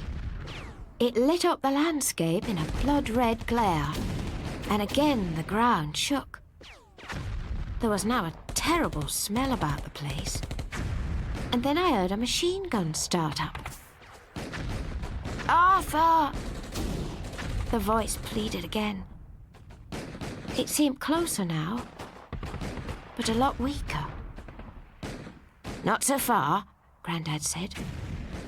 We followed a narrow gully through another fence of barbed wire. I'd never realised the tip was so big, because then we came out over more open ground, and all I could see for miles was the ravaged terrain and jet-black sky. Occasionally a light would streak across it, and somewhere in the distance we'd hear a shrill scream followed by a loud thump. "Arthur," the voice said, quite close to us. "I'm here, lad. Stop your fretting," Grandad replied. Over the next rise, we found a figure lying curled up in a crater. At first I thought it was a dummy. He was so plastered in mud from head to toe that I couldn't identify him as a living man. He was, though, because as we scrambled down to him, he started to move. He didn't say much as we helped him up, just whimpered, but managed to get one arm around each of our necks and limped badly as we walked him back. If the outward trip had been bad, the return was infinitely worse. Grandad was constantly telling us to get down as machine guns suddenly started to hammer and objects whistled over our heads. The mud seemed more like porridge swimming around our knees, and the smells now an unbearable stench which lingered everywhere. We pressed on bravely, despite all, and gradually it began to fall behind us. At last we came to that first ridge, and the lines of wire put up by the television people. The ground seemed firmer underfoot there, the air sweeter. I could still hear the thump and crash of guns, but it was far in the background. By the time we got to the edge of the road, I could hardly hear anything. I was utterly worn out, however, too physically drained even to worry what Mum was going to say about the state of my pyjamas. The man from the tip was now a dead weight on my arm. It was a good thing that Grandad was doing most of the carrying. When we got to the front step, he stood back and actually lifted the man up over his shoulder like a fireman would, while I opened the door. Then he carried him inside by himself, moving straight into the darkened front room and placing him on the couch. I was amazed how strong he was. "You're a good lass," he said to me, as he leaned over the man and loosened his tunic. "Now get on upstairs to bed, eh? Best not let your mum catch you up at this hour." I knew he was right. I took one look back into the room before I went. Grandad stood up again, and I saw him silhouetted against the window. I never realised what a firm jaw he had, what a sturdy neck and big shoulders. "Go on, pet," he said in a gentle voice. I did. The next day, Moss Row Tip was back to being an ordinary tip, and they were filming on it again. But obviously things had to change. There were certain people who just couldn't accept what had happened. People who weren't a million miles away from us. People like Mum. But we can all get used to anything if we try hard enough. And Mum eventually did. God rest her soul. Personally, I didn't believe that the man they found kneeling out there the next day, one hand on his heart, was Grandad. I still see him, you see, even now. Him and his mate, in the pub, down the bookies. They're inseparable. Always so cheerful, always winking. Gives me a nice warm feeling inside when I see that. It's just a shame I'm the only one who does.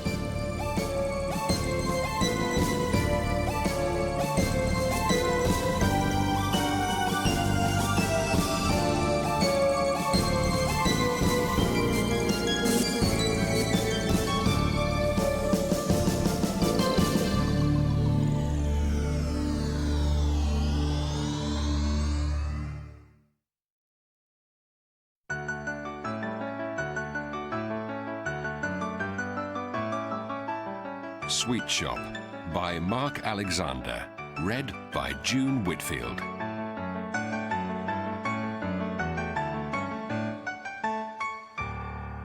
To the girl, it seemed an age since the day her troubles had begun. Black Monday, she called it. But in fact, it was only the week before. On that afternoon, she sat in Ing-Lit class fiddling with her hair ribbon, which she always did when she was bored, while Mr. South rambled on about fairy tales of all things.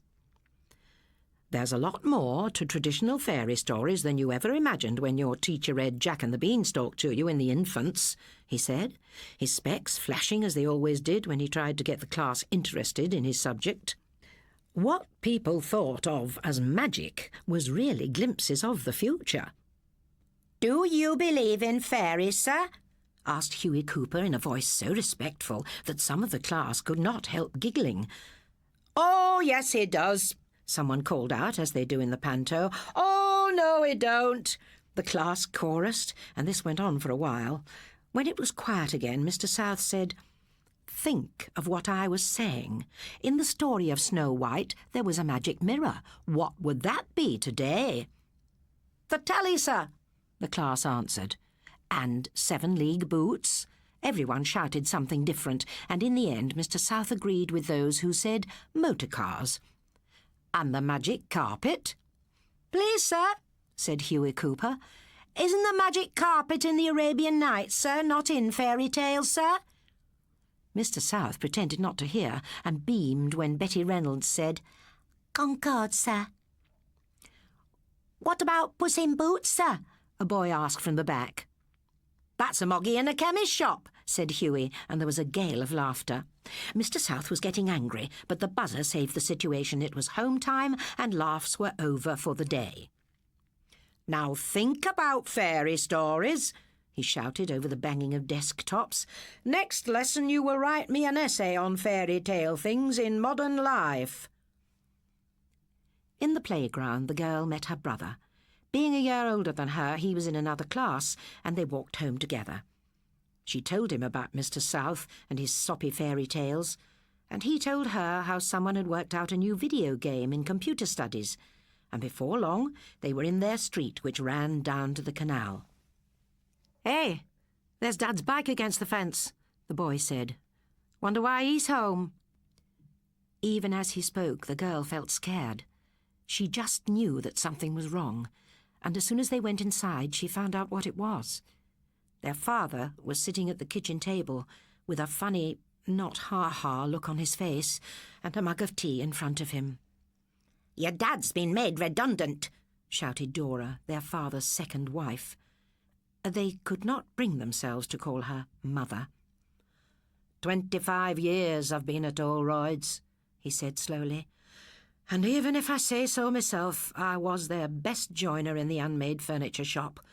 And now I've been chucked out like an old boot. Seems there's no call for unmade furniture anymore, so the old shop's being closed. They'll carry on making mass-produced rubbish, probably with robots.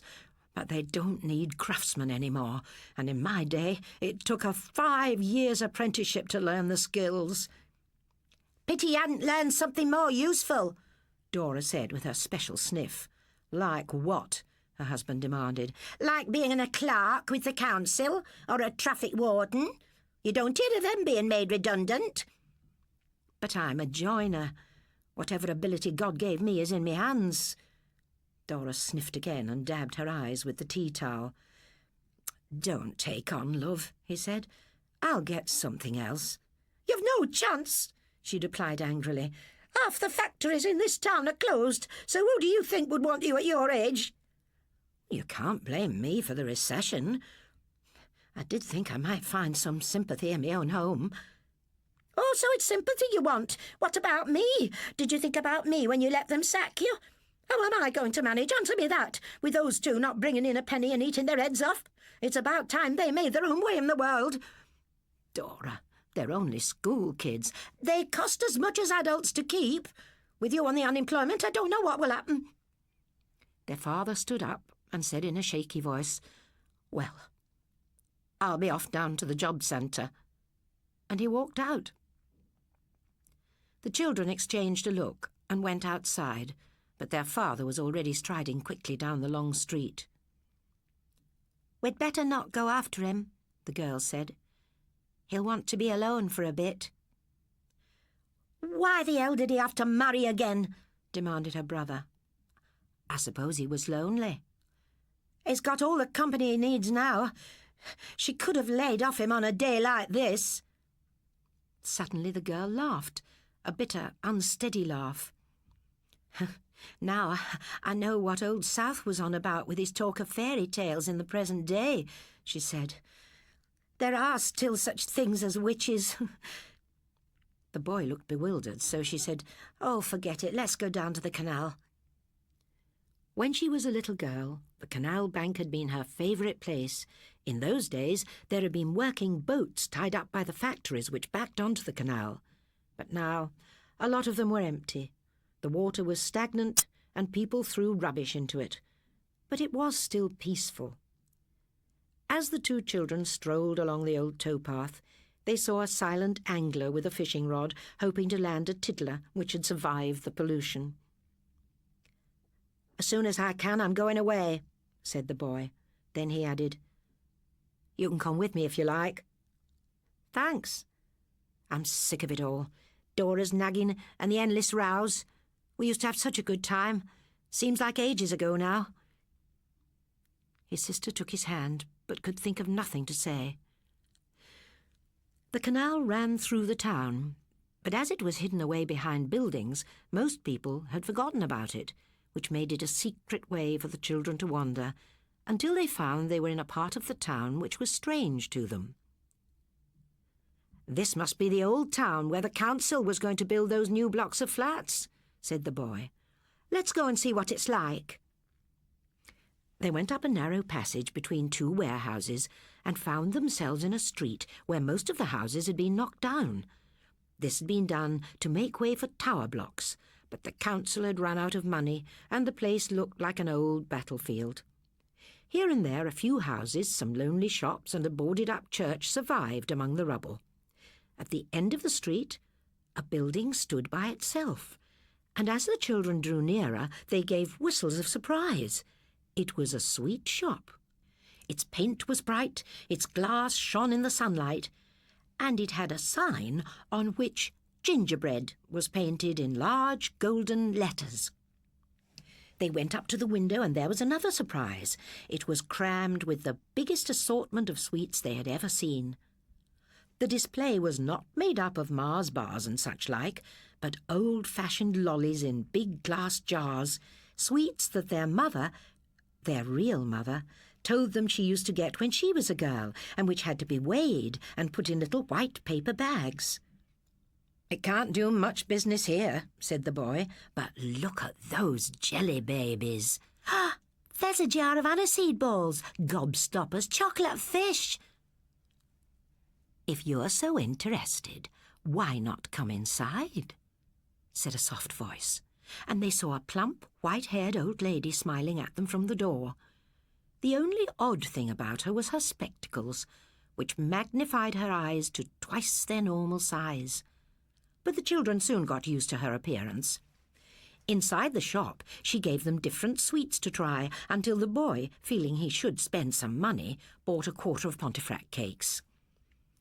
Look, I have some gingerbread men, said the old lady.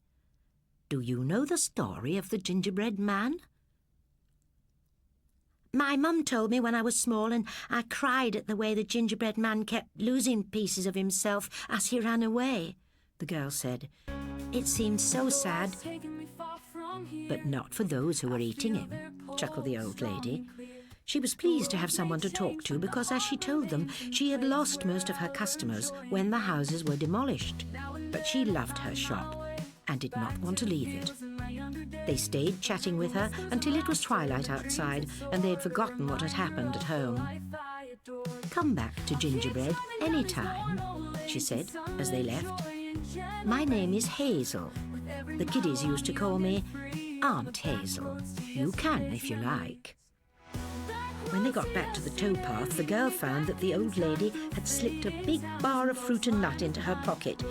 What a nice old dear, she said as she shared it with her brother. A shop reminds me of a picture I once saw in a storybook, he said. Didn't think there were any shops like that left. nice a find. Perhaps I will come back and see her. You're just out for free chocolate, he teased. Next morning, the two children did not wait to have breakfast, but hurried out. They were sick of the quarrelling that had flared up the night before, when Dora had accused them of always plotting against her because she had the bad luck to be their stepmother. It was something that had not occurred to her until their father had been made redundant. When they reached the corner, the boy said, "I'm going to cut school today." The girl nodded. "Let's go for a walk." Poor old Dad. All those years at Holroyd's, and Dora going on as though it's his fault. Without either of them discussing where they were going, they arrived at the cemetery. In front of the gravestone with their mother's name on it was a bunch of carnations, and they realised that it was not to the job centre that their father had gone the night before. Later, they found themselves wandering along the canal bank, a place where they were less likely to be reported for playing truant. "I know," said the boy suddenly. "Let's go and see Aunt Hazel. You might get given another bar of chocolate." They arrived at the shop called Gingerbread and had just enough money to buy a quarter of old-fashioned cough candy. "You're not at school?" said Aunt Hazel, staring at them with her magnified eyes. "We gave ourselves a holiday," the girl said, and she laughed. "Oh, I'm glad. I was feeling lonely. Sometimes I don't open the shop in the mornings because no one comes. My only customers are kids from the council estate over there, and they come after school. But I'm glad I opened up today because you both look as though you have troubles." "We're all right," said the boy quickly. "Good. But as you are on holiday, you can at least have a cup of tea with me." Having missed breakfast, they were happy to follow her into the living room, which was just as quaint as the shop, and full of old-fashioned furniture which would have delighted their father. In front of an open fireplace dozed one of the biggest black cats they'd ever seen, and there was a parrot in a big cage who chattered, "Open the door! Let me out!" Aunt Hazel tapped the cage and said, "Silly thing. You know Samkin would have your tail feathers the moment you were outside." But the parrot kept on saying, "Let me out! Let me out!" until she put a cloth over his cage and he thought it was night time. "Why do you have bars at the window?" the boy asked. "Now that I have no neighbours, I'm nervous of burglars," Aunt Hazel replied. "The bars make me feel safe. A burglar would need a blowtorch to get in." "But he might come through the door." "Look."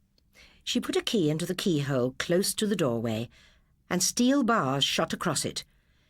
"I can operate the bars from the shop, too, in case anyone tries to get through to the house in the daytime.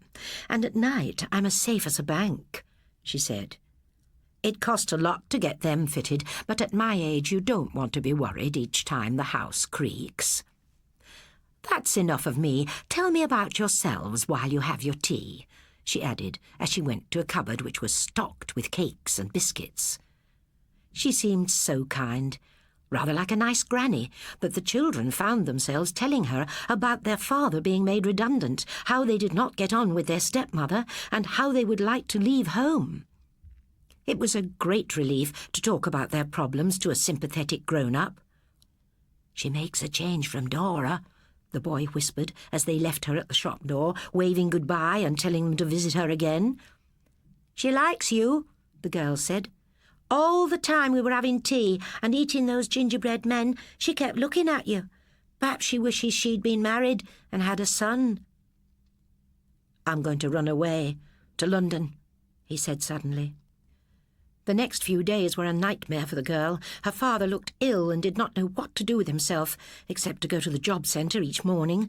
Her brother was moody and silent and stayed away from school, and she was terrified that he would leave home without telling her. One morning, his stepmother found out that he was missing classes, and there was an angry scene. "You won't get any qualifications and you'll end up on the unemployment like your father," she yelled. "Haven't we got enough trouble without you adding to it?" his father asked him. The boy ran out of the house, slamming the door so hard that Dora's collection of china draught horses rattled on the sideboard. His sister left soon afterwards, and it seemed that the furious voices coming from the house followed her. She wanted to find her brother quickly because she knew how his mind worked, and she guessed that when he stormed out he had made up his mind never to return. First she went to the cemetery, expecting that he would be paying a last visit before he hitchhiked away from the grimy old town. But she found no one there. Then she was certain where he'd gone, and in a few minutes she reached the canal. The only living things she saw were 2 swans, which for some reason made her think about Mr. South and his fairy tales. Something to do with the Swan Princess, she supposed. How she wished she lived in a fairy tale land, where all you had to worry about was dragons and ogres and wicked dwarfs. Much better than real problems. She was out of breath by the time she found herself in the demolished street where the sweet shop stood alone at the far end. "Aunt Hazel," she called when she went inside, but there was no answer. It was the squawk of the parrot which made her open the door behind the counter and step into the living room with its pretty furniture and barred windows. To her horror, she saw her brother in front of the open cupboard, and he was stealing. "How could you?" she gasped. "And from such a nice old lady." "I'm not taking much," he answered. "Not money or anything. Just some biscuits and scones to keep me going till I reach London." "It's still stealing," she said. "You should have asked." "I don't want anybody to talk me out of going," he answered in a sulky voice. "And that goes for you too." She was about to give him an angry reply when there was a grating sound, and the steel rods slid across the doorway behind her. Then Aunt Hazel appeared in the shop, her huge eyes peering at them through the bars, as though they were animals in a zoo cage. "Well, well, the chicks have returned to the gingerbread house," she chuckled. "Welcome back, Hansel and Gretel."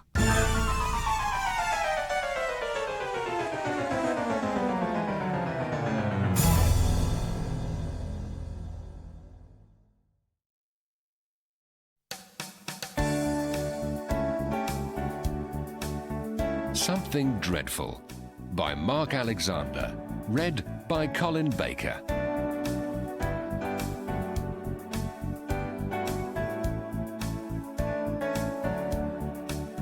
My first day at Mount Pleasant Secondary School turned out to be so dreadful I shall never forget it.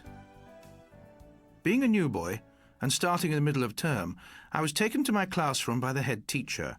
Here I had to endure 30 pairs of strange eyes staring at me, while I was introduced to Mr. Candy, the form teacher. Then I was shown to an empty desk in the centre of the room. I would rather have had one in a corner at the back. And Mr. Candy carried on with his lesson. As well as being our form teacher, he took us for classical studies and English. A girl sitting nearby gave me a nice smile, as much as to say, "Don't worry, you'll soon get used to us." Her name was Pamela Holt.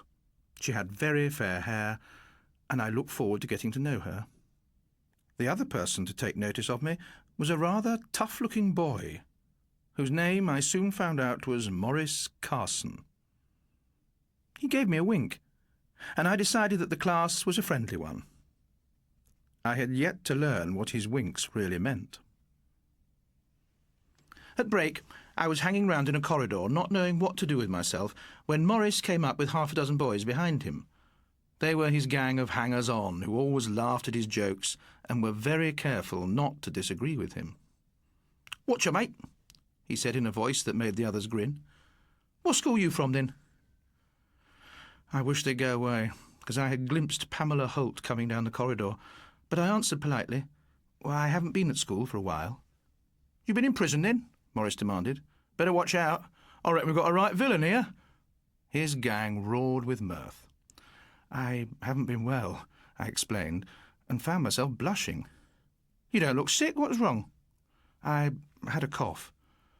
The boys immediately clutched their throats and made horrible choking sounds and thumped each other on the back. Maurice put his face close to mine and gave me another of his winks. "There's something that new kids have to learn," he whispered. "I'm the boss around here, and any new kid has to kiss my boot to show he understands it." I really thought he was joking, so I said, "Don't be silly." His hand grabbed my wrist, and I was suddenly scared that a boy the same size as myself could be so strong. At that moment, Pamela came up and said, "Billy, whatever your name is, don't take any notice of Morris. He likes playing at being the school bully." He grinned, and then, putting his other hand around my wrist, gave me a Chinese burn. It was so quick and painful that I couldn't stop myself crying out. Pamela turned round, but Morris had let go of me and stood looking innocent while his gang fell about laughing. She tossed her head and vanished round the corner. "You mustn't mind my fun," said Morris, suddenly friendly. "Come to the gym after school. You can have a try-out." It was puzzling. Perhaps he wasn't so bad after all, though my wrist still felt as though it was on fire. I was going to ask what he meant by a try-out, but the buzzer sounded for the next period, and the corridor filled with kids stampeding to their classrooms. When it was time to go home, several of Morris's friends surrounded me. "You're coming for the try-out," they shouted. "Well, is it for a game?" I asked. They nodded and hustled me to the gym, where Morris was already waiting in sports shorts and boxing gloves. He gave me his usual wink. "Get the gloves on him," he said, and before I could protest, my hands were thrust into heavy boxing gloves. I had thought that the tryout would be for something like the class basketball team, so I said, "I've never done boxing before." "Morris will soon teach you," said someone with a snigger. Next minute, I was in the centre of the gym floor with Morris dancing round me as though he had springs on his feet. I put up my left arm, as I'd seen boxers do on the television, and then, smack! Morris's glove caught me full in the face. "He has style," I heard Morris call to his guffawing mates. "He just hit my fist with his nose." Blood dribbled into my mouth and my eyes watered, and Morris was on the attack again. I had no idea how to dodge his blows, and he used me as a punch bag. It was a nightmare, with this boy circling me while his arms worked like pistons. I did make an effort to fight back, but I could hardly see for the tears in my eyes, and the thudding of the gloves on my head and ribs stopped me thinking properly. Then a really hard punch caught me full in the mouth, and one of my front teeth broke off. "Give him a chance," I heard a voice say. I spat out my tooth and saw a boy from another class standing at the door of the gym. "You want to take his place, then?" Morris demanded. The boy shrugged and left. One of the gang made a noise like a gong, and there were shouts of, "Round 2, seconds out," and the tryout began again. And as Morris hit me, he winked. Afterwards, I tried to clean myself up in the boys' lavatory. The gang had gone off whooping and laughing, and now in the mirror I saw what a mess I was. One eye was blacked, and my nose and lips were swollen, and there was a gap where my tooth had snapped. I could not stop tears rolling down my face. How I hated Morris. I vowed that some day I would pay him back for this afternoon. When I went home, I pretended that I'd fallen off my bike. Well, I couldn't bring myself to admit that I'd been bullied. I knew that if I did, my mother would complain to the headmaster, making everything worse, while my dad would order me to go and thump Morris. "You've got to stand up for yourself," I could imagine him saying. "You're as big as he is. Go and thump the stuffing out of him." All right for him to talk. He'd been the athletics champion at his school, and no one had ever pushed him around. Next day I went to the dentist to get the root of my broken tooth extracted, and it was mid-morning when I went to the dreaded classroom. "Good heavens!" cried Mr. Candy. "You look as though you were tangled with a bus." "Pascal Morris," said somebody in the back in a loud whisper, and there was a lot of laughing. "Take your seat, and the rest of you be quiet," said the teacher. "Today we are going to consider the gladiatorial games in ancient Rome." With all eyes on my bruised face, I slunk to my seat and saw Pamela shake her head at Morris as though she was angry with him. but he grinned back at her, and she smiled slightly. My life at Mount Pleasant continued to be miserable. Morris saw to that. I realised that he kept up his position as leader of his gang by making someone else, at this time it was me, look small. This amused the others, and also showed what could happen if they stopped toadying to him. Each morning when I left home, I had a sinking feeling as I thought of the day ahead, wondering what trick Morris would play on me. I could almost hear the laughter of the others before I got to the school gate. Sometimes he would give me a crafty punch in the corridor. Sometimes he made a fool of me in class. He moved his seat so that he sat behind me, and when I was answering a question he would dig me with a ruler so I stammered and sounded so stupid that the teacher would turn in disgust to one of the brighter pupils. What hurt the most was when he humiliated me in front of Pamela.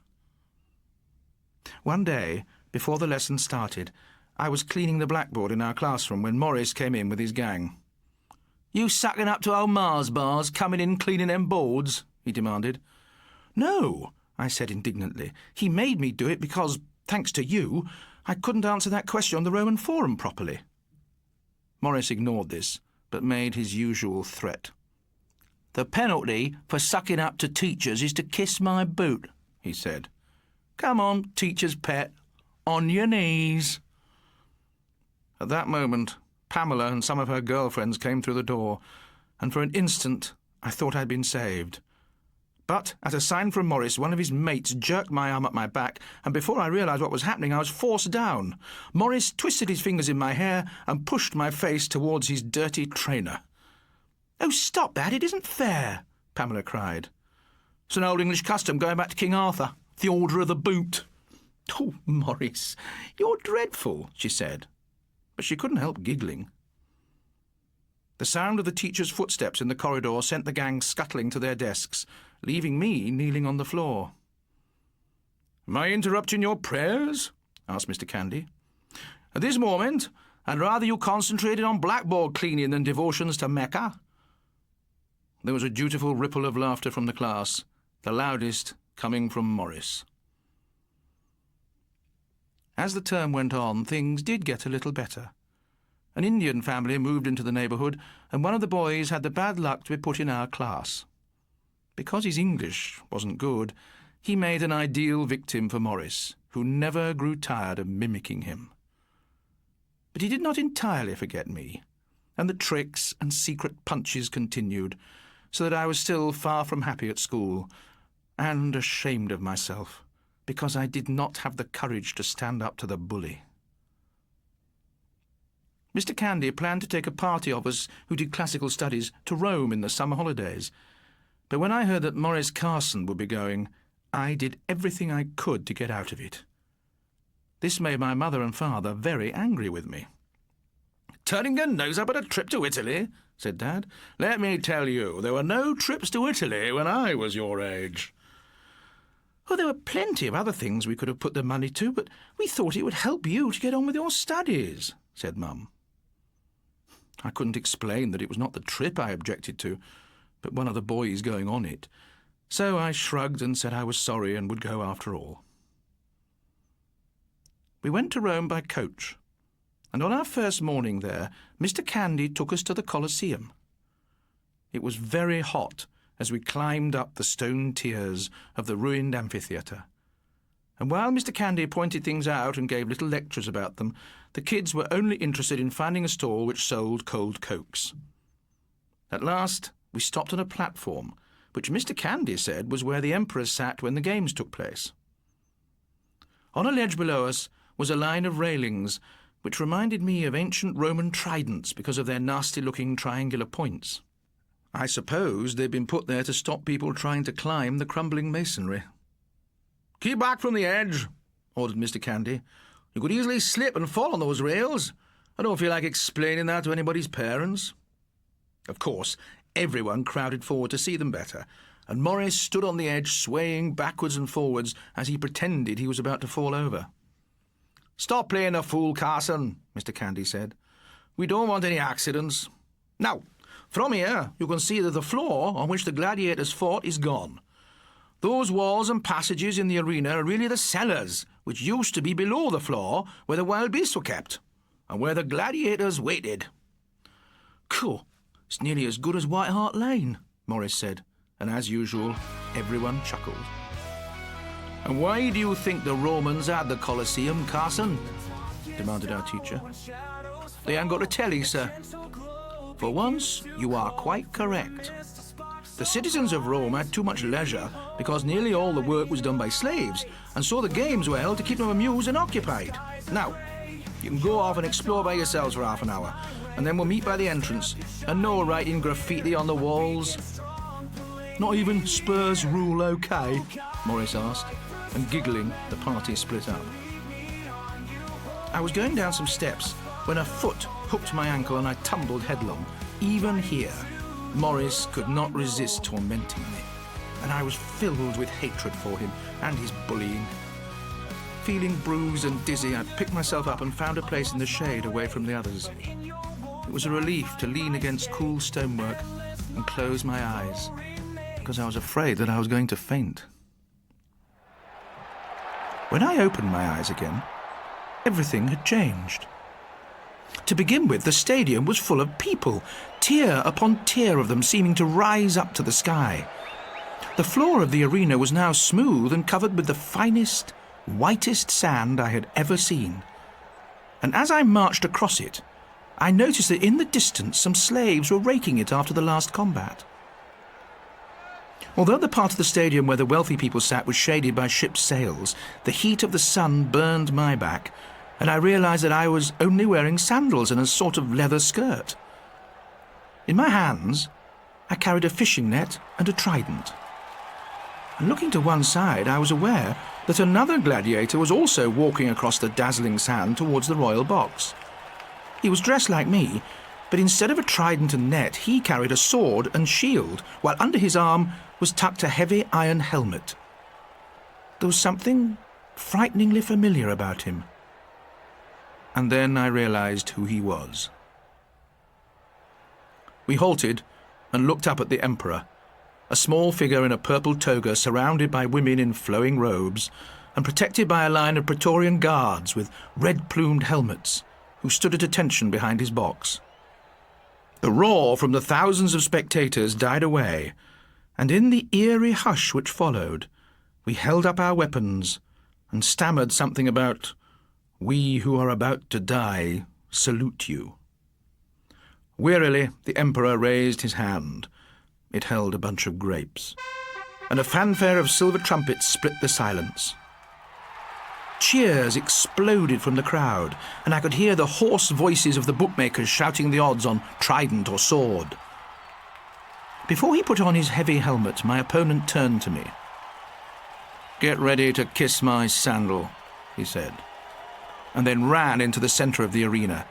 I followed on trembling legs. We took up our positions facing each other. He crouched with his shield held in front of his face and his sword pointed in my direction. I stood with my trident in my left hand and my net, which was weighted with lead pellets, in my right. My role was to try and get my adversary entangled in the net and then spear him. And I knew I would only have one chance to cast the net. Again the trumpet sounded, sending flocks of pigeons circling the Colosseum yet again, and then all was quiet as the spectators settled down to enjoy the combat. To their delight, the swordsman began clowning. He waved me to come towards him, and then danced away, taunting me as he did so. I knew that he wanted to panic me into casting my net at him while he was in retreat, knowing that once I'd made my throw, I would be no match for his sword and shield. Although the whole Colosseum sounded with laughter at me being made to look so foolish by my adversary's antics, I did not fall into the trap of making a false throw and losing my net. When I managed to get close enough, I swung it in a low circle but kept a tight hold of one end. Thanks to the lead weights, it flew out, and I would have wrapped it round my enemy's legs if he had not made a great leap into the air. The net swept harmlessly beneath him, and there was a roar of approval at his agility, and another as he caught the net on his sword point and jerked it out of my hand. Throwing it behind him, he advanced with his weapon held ready to lunge at my body, and stalked in a wide arc around me. Gripping my trident desperately, I had to keep backing away, and the sweat of fear felt as cold as ice water as it trickled down my hot skin. The swordsman played a cat-and-mouse game, forcing me to retreat just as he wanted. I dared not look behind me, but kept my eyes on his face, which was partly shaded by his helmet, watching for some flick of the eye or sudden twist of the mouth which would warn me that he was about to pounce. So I kept going backwards, until my feet got entangled in my own net lying on the sand just as he had intended, and I fell backwards. My trident flew from my hand. Cheers died away to echoes as the gladiator loomed above me, his sword, which flashed light like a mirror, aimed straight at my throat. Once again, I was defeated. And then something happened that sent new and angry strength surging through me. He winked. It made me determined to free myself from this bully, and as his sword point came nearer, I used one of the oldest tricks in the gladiatorial games. I flung a handful of sand in his face. He drove the sword blindly at me, but I had already rolled to one side, and now it was my turn to dance. While he tugged the blade out of the sand and knuckled his eyes, I seized the net and ran up behind him. A second later, I had cast it over him, drawn it tight, and tripped him up. Noise rolled about me like the thunder of breakers as I snatched up my trident and held it above my trussed tormentor, and then looked towards the Emperor's box for the signal. The surf-like roar faded. Everyone was waiting for the Emperor. Slowly, he raised his hand, and with a great sigh, the audience saw that the imperial thumb was turned down. I did what every gladiator had been trained to do on seeing that sign. I raised the trident. It was the sound of screaming which woke me from my dream, or whatever it was. There was no Egyptian sand on the floor of the arena. In fact, the floor was no longer there, only ancient cellar walls. So why did the shouting continue in my ears? Then I saw Pamela Holt run past me towards Mr. Candy, with blood on her hands and T-shirt. "Help! Something dreadful's happened!" she was shouting. "Morris slipped! He's caught on the railings!"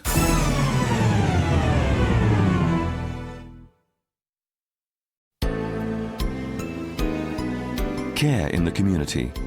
Written and read by Anna Quayle.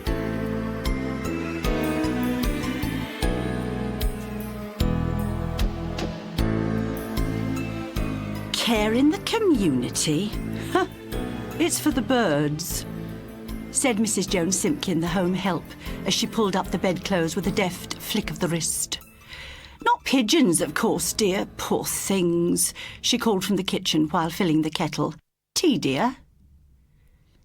Mrs. Simpkin handed Eva Baines a cup of tea and whirled out of the front door at breakneck speed, hurling her last words over her shoulder like a ventriloquist.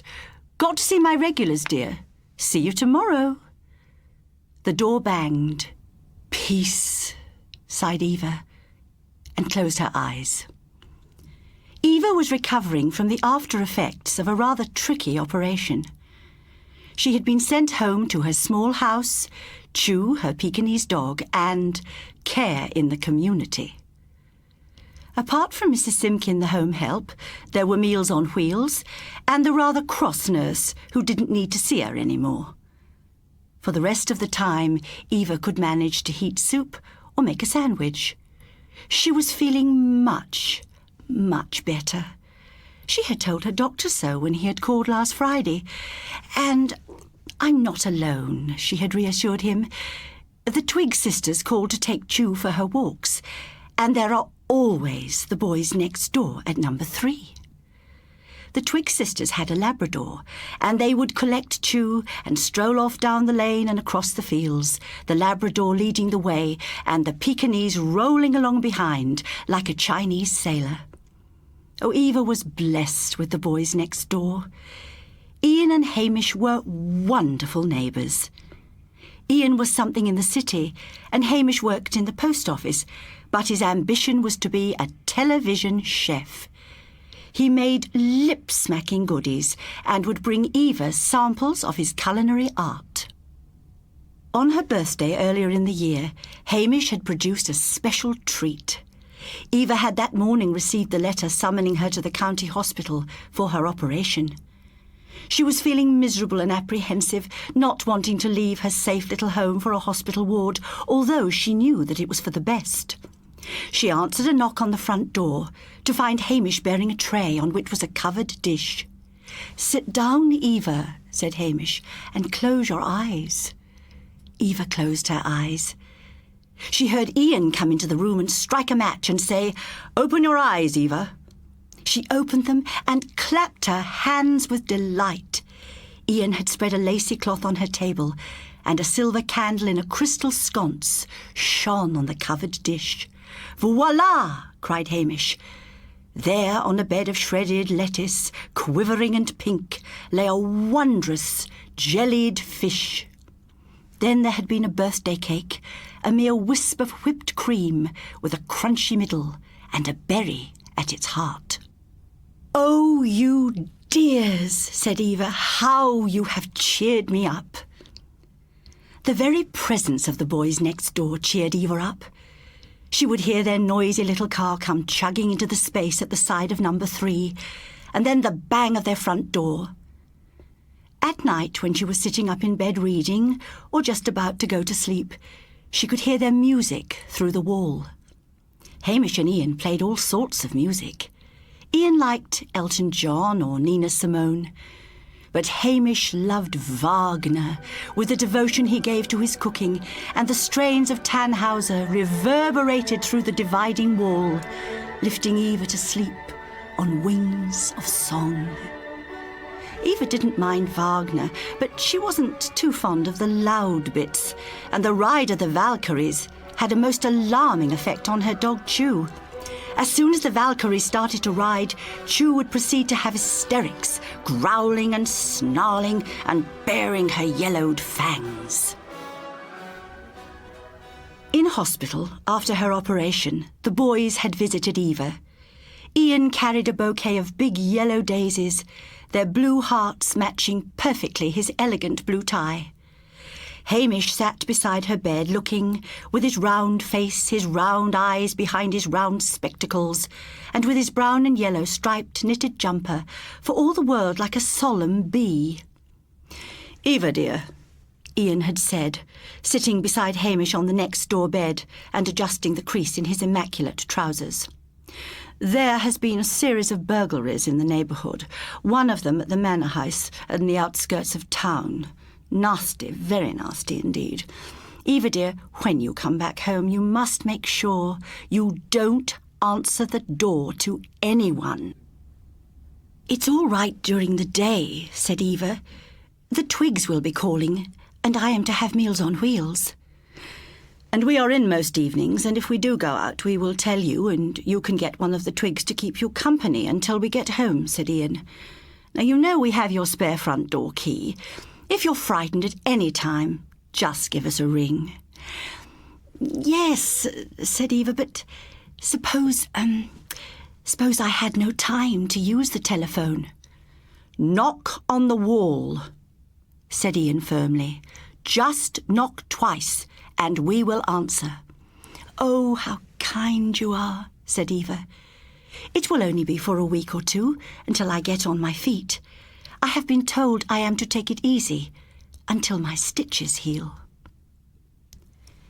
Eva lived in the middle one of 3 terraced cottages on the outskirts of a small seaside town. The people who owned number 1 lived in London and used the house for occasional weekends, but now it was the end of summer and number 1 was shuttered and empty. On the other side of the road, a pub, the Nautical Mile, was open at odd hours, the publican spending a great deal of his time at a more salubrious establishment, the Feathers, in the centre of the town. Next to the pub was Wang Lu Fish and Chips, its pale light shining into the early hours, serving the people from the holiday flats that sprouted round the bend of the lane leading to the busy main road. After the home help had left, Eva slept fitfully until Meals on Wheels arrived. She didn't feel like eating much, and as she pushed her mince roll to the edge of the plate, she read the lead story on the front page of the local newspaper. Next to enormous fish caught by local man, pike no match for Ted Weems, was the report of a burglary at a big house down by the river. The owners had been tied up and threatened with a knife by two men with stockings over their heads. Eva was unable to face the suet pudding and custard. What if she were to be burgled during the night? How silly! Why would anyone want to burgle her house? What valuables did she have? The TV set and the dining chairs her aunt had left her, and a few good bits of her mother's silver. Anyway, with the evening the boys would be home at number 3. Eva sat at her front window and watched the birds and dozed in her chair again, sleeping through the last bird calls. She woke to find that it was evening. The boys must be home by now. Feeling safe and still sleepy, Eva heated some soup and turned on the TV, only to see a news item on South Today about holiday break-ins and how to fit safety devices.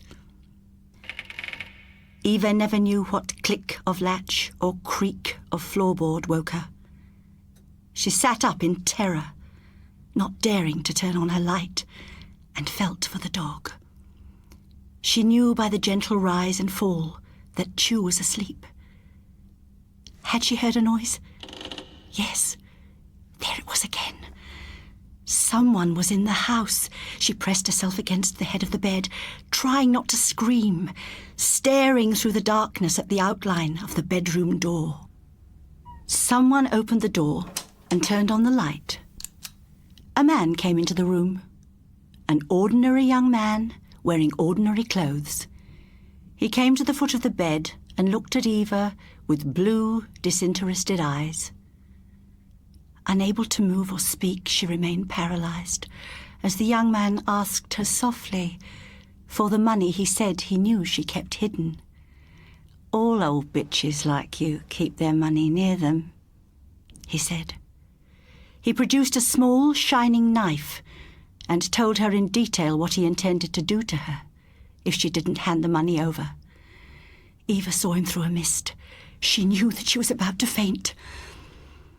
As she gazed with horror at the young man who was about to kill her, the word knock came into her head. Knock, and then again, clear as a voice, knock twice. Taking a deep breath, she raised her fist and knocked twice on the wall. "I've got friends," she croaked, her mouth dry. "They've got a key." Silence. Where were the boys? They must be fast asleep, too late for them to hear or help her. Even as the intruder moved toward her, knife in hand, 3 loud knocks sounded on the other side of the wall, and at the same time, on a great surge of deafening sound, the Valkyries came riding into the room. The ride of the Valkyries woke Chew. As the hated sounds blasted in her ears, the old Pekingese became once again the lion dog of her ancestors. With a great battle cry, she leapt forward as if galvanized, and baring her terrible yellow fangs, bit the burglar on the hand. The 3 great blows on the wall, the surging sounds, and the fury of the strange little dog were too much for the young man, who dropped the knife and bolted out of the house, to be caught halfway down the lane in a citizen's arrest by Mr. Wang Lu. Mr. Wang Lu, who had been about to close his shop for the night, saw the wildly fleeing figure and set off in hot pursuit. Though small, Mr. Wang Lu was a karate black belt and, quick as a flash, pinned the burglar to the ground. Eva was too exhausted to be interviewed by the police that night. She was given a sedative by the doctor and slept. The following morning she awakened refreshed to a bright and sunny day. A police officer called to take a statement. The miscreant had been apprehended, he told her, and over a cup of tea he congratulated her on her courage. After a pause, he cleared his throat and asked, "By the way, did Eva have a key to number 3? And did she know of any next of kin?" Then he came out with the devastating news. Mr. Hamish MacDonald and Mr. Ian Grant had both been killed instantly in a head-on collision with a lorry early the previous morning. "You're a very lucky lady, Mrs. Baines," said the sergeant as he took his leave, "seeing as how, with those 2 poor gentlemen gone, you were all alone last night." "Poor old thing, she doesn't seem to know what hit her," sniffed Mrs. Simpkin to the Mrs. Twig when she met them in the lane. After that nice young sergeant with the sandy hair broke the terrible news, double tragedy it said in the paper, she cried for a while, and then I gave her a nice cup of tea and 2 Marie biscuits. Poor old dear, she's all alone at night now. Talk about care in the community. Typical, I told her. Just when you need them, there's no one there. Funny. She shook her head and seemed to quite cheer up. All alone. Eva smiled to herself. She sat with Chew at the front window and watched the birds.